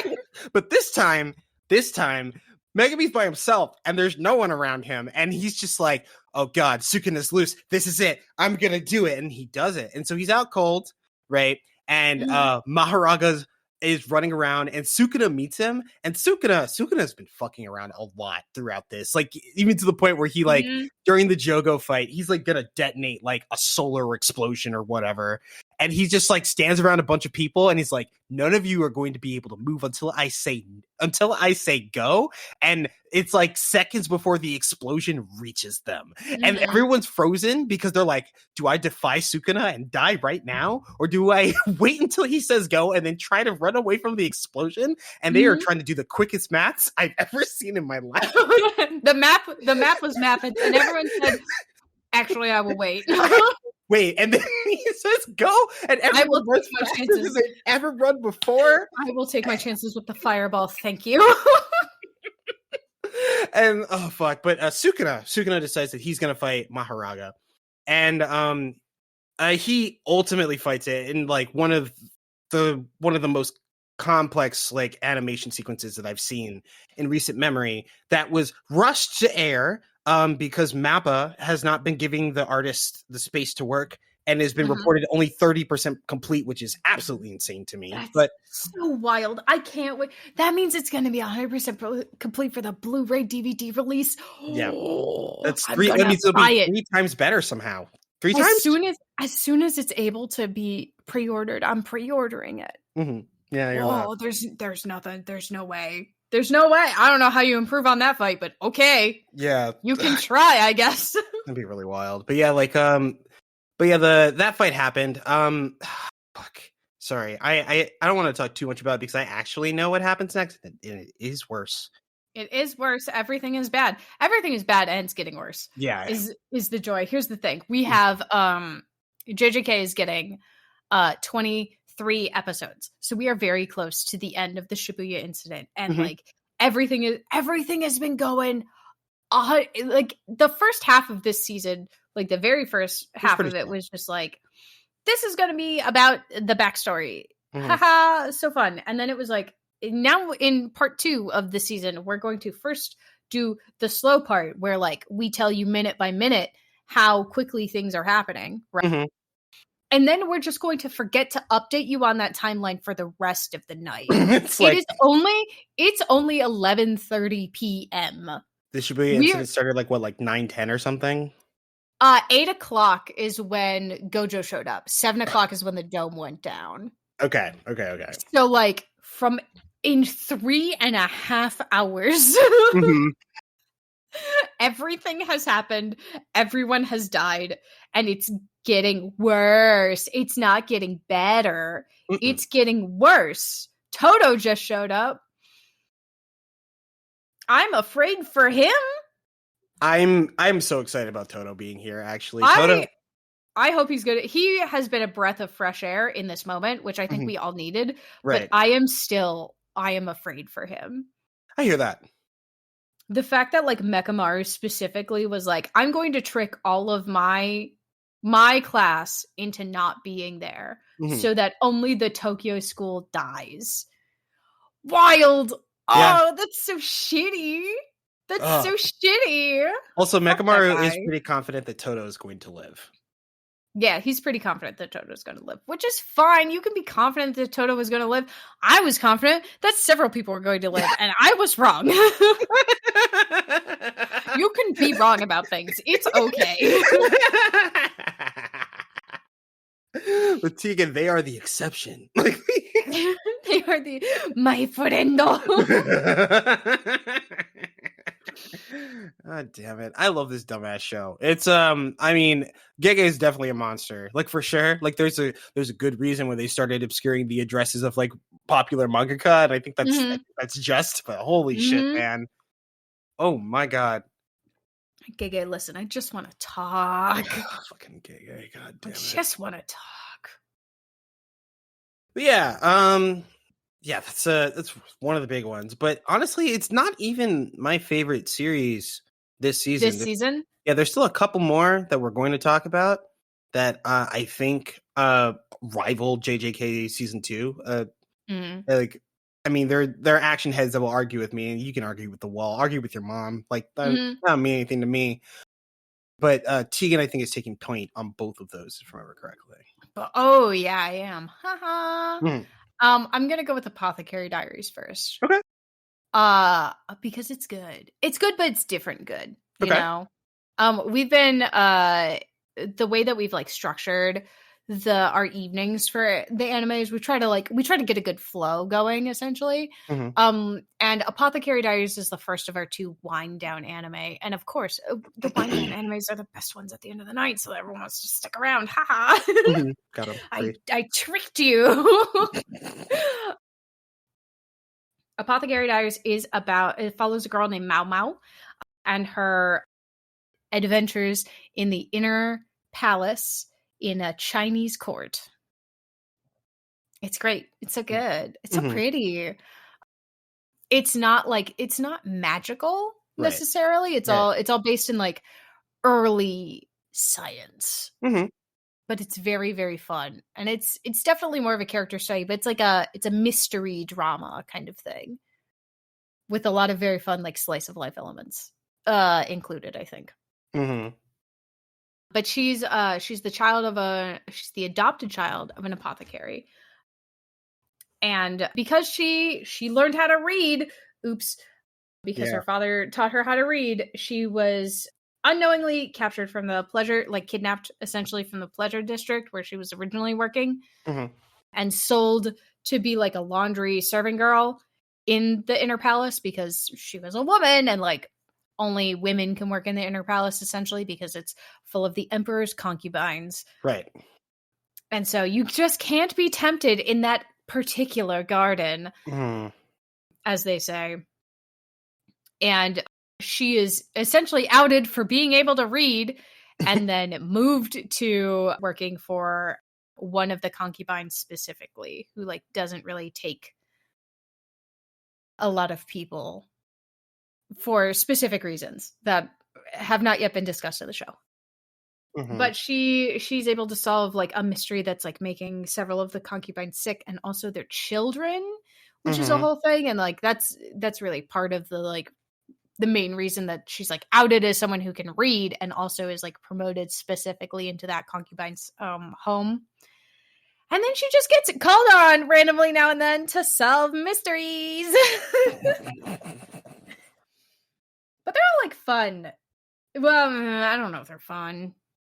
There have been several dead bodies discovered, you know, a body has been discovered, and then we got to figure it out. But I think they're compelling. They're fun, like you want to watch popcorn or you might eat popcorn and see how it turns out. Mm-hmm. But they're not fun, like, ha ha ha, this is so silly. And it's been good, and it continues to be good. This one got 24 episodes right off the bat, which is always a good sign. Because that means it's a show that they like believe in, you know? Mm-hmm. And the manga is on book 11. So, and it's ongoing. So I'm fairly confident we're going to get a second season of this. Yeah. No, that seems almost certain at this point. But we're going to get to continue watching it in winter anime. I love it when we get to continue stuff. True. Oh man, that reminds me. It's still gotta watch or rewatch, I guess, Megalobox Season 2 Nomad, because Nomad is definitely the chef's kiss. Mm-hmm. Well, hopefully we'll have some time this winter. Unlikely, but you know, you never know. Winter's always stacked. But the other show we're watching right now, the last show on our list is Frieren Beyond Journey's End. Mm-hmm. Oh, it's so good. It's really, really good. This is another show that's almost entirely a character study, I think. I feel less strongly about that. Really? Yeah. I do think it is a very compelling character study. Mm. And a lot of minutes of the show are dedicated towards that. Mm-hmm. However, I do think that the fidelity and like the quality of like the action brings up the point of just like a very character focused medieval like fantasy drama. I feel like honestly this season it's a companion piece to Pluto. Ooh, okay. Yeah, like where like Pluto is about like a sci-fi future that heavily focuses on character that has good action. I think Frieren is a medieval story that focuses heavily on character that also has some of the best action that we've seen this season. I think that you know what? Actually, I agree with that. But I think ultimately mostly this is a character study on grief and how we choose to spend our time. Mm-hmm. You know, I think those are the two main points in this show that I don't think everyone's going to like necessarily get. You know, like if I was 16, 18, 20 watching the show, I don't think I would understand why, like the point about how we spend our time. I guess. No. I mean, I understand that. I think it benefits from like lived experience as a viewer for sure. But I do think that there's enough going on, like with like the comedy of like the characters and their interactions with each other, and like the way that like conflicts are both like depicted in like the past, but also played out on screen. That still make it a very compelling show, even without that depth of experience. Yeah, I think that's fair. I think this is a show that like you watch maybe once when you're like a kid, you know, say I was an 18-year-old or a 19-year-old and I was watching this as it was coming out. Great. You know, I'm going to watch this again, you know, when I'm recommending it to my friend when I'm 25, and I'm going to have a completely different experience watching it, you know, and then maybe I'll watch it again when I'm older because I finally bought the DVDs, you know, and I wanted to rewatch it because I remember really liking the show, and I'm going to have another completely different experience. Which is so cool. Like, I feel like the older you are, the more you get out of it, you know, especially because if you're like also remembering those times, you know, when you were like experiencing it for the first time or experiencing it like with a different set of eyes, you know, it's so good. It's so good. the only thing I'm unhappy about with Frieren is when the episode is over. I'm just like, what do you mean it's over already? They don't do this one doesn't do an ad break like center screen read the way that like JJK and other like 30-minute anime do. So you just get the full 30 minutes or 23 minutes completely uninterrupted. You do the OP, right? You get the whole show, and then all of a sudden the ED is playing, and you're like, what? That's it? I think that's why they like elected to release like the first 4 episodes as like a movie, in addition to like, you know, the story reasons and like why that like builds in the way that the story is like I guess moved along since then. But I think because of the like uninterrupted nature of it, I think I'd be really interested in like a cut of this that is kind of like film like if this was actually like cut into like a 3-film trilogy. I don't know if the lines like cut that way, but I'd be interested to find out. I hope when this comes out on DVD inevitably, I hope that first episode is episodes 1, 2, 3, and 4 all together, because they were released all at the same time and they are all one show, one like episode. But because of how we had to view it online and how it had to be uploaded, like they broke it up into 4 specifically. But like on a DVD release, you wouldn't have to do that. Right. You could do all 4 of those episodes and then whatever the next one is, you know? And I want that. I want that for this show. Okay. I want the OST also. It's so quiet. This show is so quiet. Like the music is so sparse in it. It's sparse in the same way that it was sparse in Breath of the Wild. That's what it feels like, yeah. And it's very specifically like done like that. Like the music often comes in the action scenes and in Frieren's memories, as opposed to in the things that are happening like in daily life, you know? Okay. Which I think is also like an interesting choice, but a purposeful one. I think it ends to like the persistent sense of nostalgia in it. You know? I feel that. I do really like the shape of the story and how like Frieren is retracing the steps of a journey long ended in a world that treats like their real lived experiences as legend, and not necessarily like in a venerative way, like where they are like everyone knows the history or whatever. They just like they know of the people, and these are the worlds that they like walk through. But like, you know, none of the people that ever met them are around anymore. And like, or like if they are, they're very, very old and they were very young when they met them. And like Frieren is like has like this really weird vantage where she is like pulled between the 2 worlds, the same way that like got that one cut at the end of the OP where like they have some of the old party and like some of the new party like in the front and the back, and they pull them apart, and that like pulls Frieren into focus.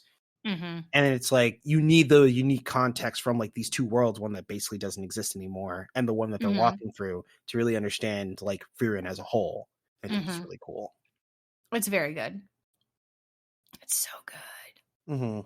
Like Frieren is the main character of the show, you know, very technically, but like her 2, like the protege that she took on, who was her friend's protege, really the protege of her other friend from this adventure, like they get more screen time as the show goes on. That's true. Yeah. And it's not that she's getting less screen time necessarily. It's just that like there's more, they're learning new things, and like you can tell that like while we are watching them, she is also watching them. And that's interesting. That's such a weird, like, because we didn't really see her old party members that much, and like we see them a lot more now as like the memories of them sort of thing. Right. But like she very much in the first 4 episodes of the show, she was the focus of those episodes.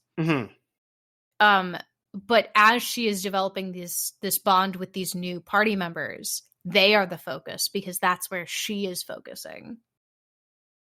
Isn't that neat? Isn't that cool? God, anime's great. I want 6 more seasons of this and like 2 movies. Oh, man, I think 2 movies might be doable. I don't know about 6 seasons. I want 6 seasons. We'll see what happens. I mean, she has a lot of life to live for sure. She has a lot of life to live. I want them to get. I mean, it's a 10-year journey.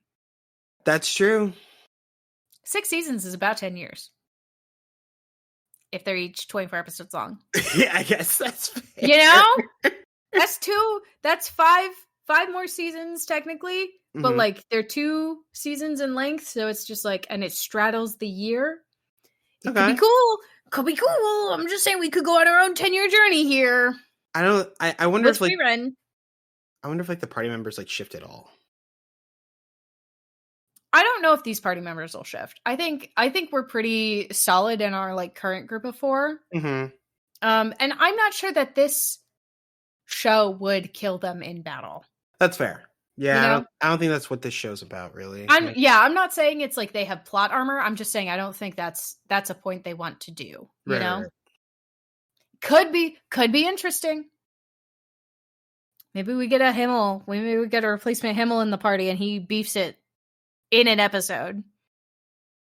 We haven't met a Himmel yet. We met everybody else, just no Himmel. Yeah, a new warrior, a new Demon King Slayer. Mm-hmm. Not like there's a new Demon King to slay, but you know. Yeah. Well, isn't there a new Demon King to slay? I don't think there is. They're going to heaven. Oh, they are going to heaven. Yeah, you're right. Yeah, they're going to heaven. That's where they fought the Demon King, or like just beyond where they fought the Demon King. She's like, her master said she'd be there. Mm-hmm. You know? And I think she's going to see Himmel, but I don't know if Himmel will be there, you know?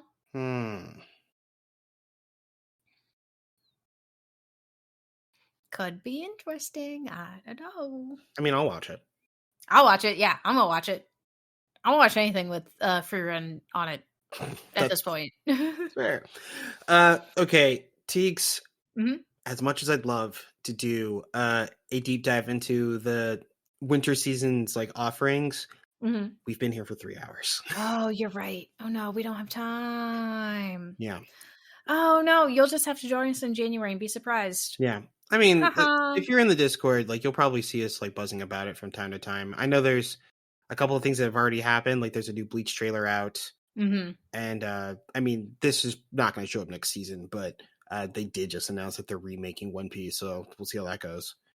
But yeah, we as far as the January season's offering, so we'll probably be going through those as we figure out what we're gonna watch for this winter 2024 season. So if you want to check that out, you can find us on the Discord. There's links on all the social media, so you can check us out there.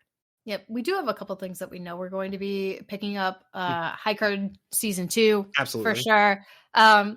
Classroom of the Elite Season 3, without a doubt. Blue Lock movie Season 2 coming. Yeah, you know, we're gonna watch all that, but yeah. But yeah, for everything else, you know, you can find us where you know to find us, and we'll take it from there. But in the meantime, thank you for being here for the anime episode. We appreciate everyone who listens, and if you have anything to yell about, because I know there are things we didn't get to yell about, like Kenjaku, but I don't have time. You know what I mean? But we will be around. I'd love to hear from you. We're on the Discord. You can find us on Twitch when we're live there, and you can see us whenever we're on social media. That's long and short. Yeah, we're both on Blue Sky and also on Twitter. But I don't think either of us are necessarily full time on Twitter anymore. Yeah, that's true. I just kind of pop in every once in a while. Yeah. Yeah. That's it. That's the show. Bye. Later.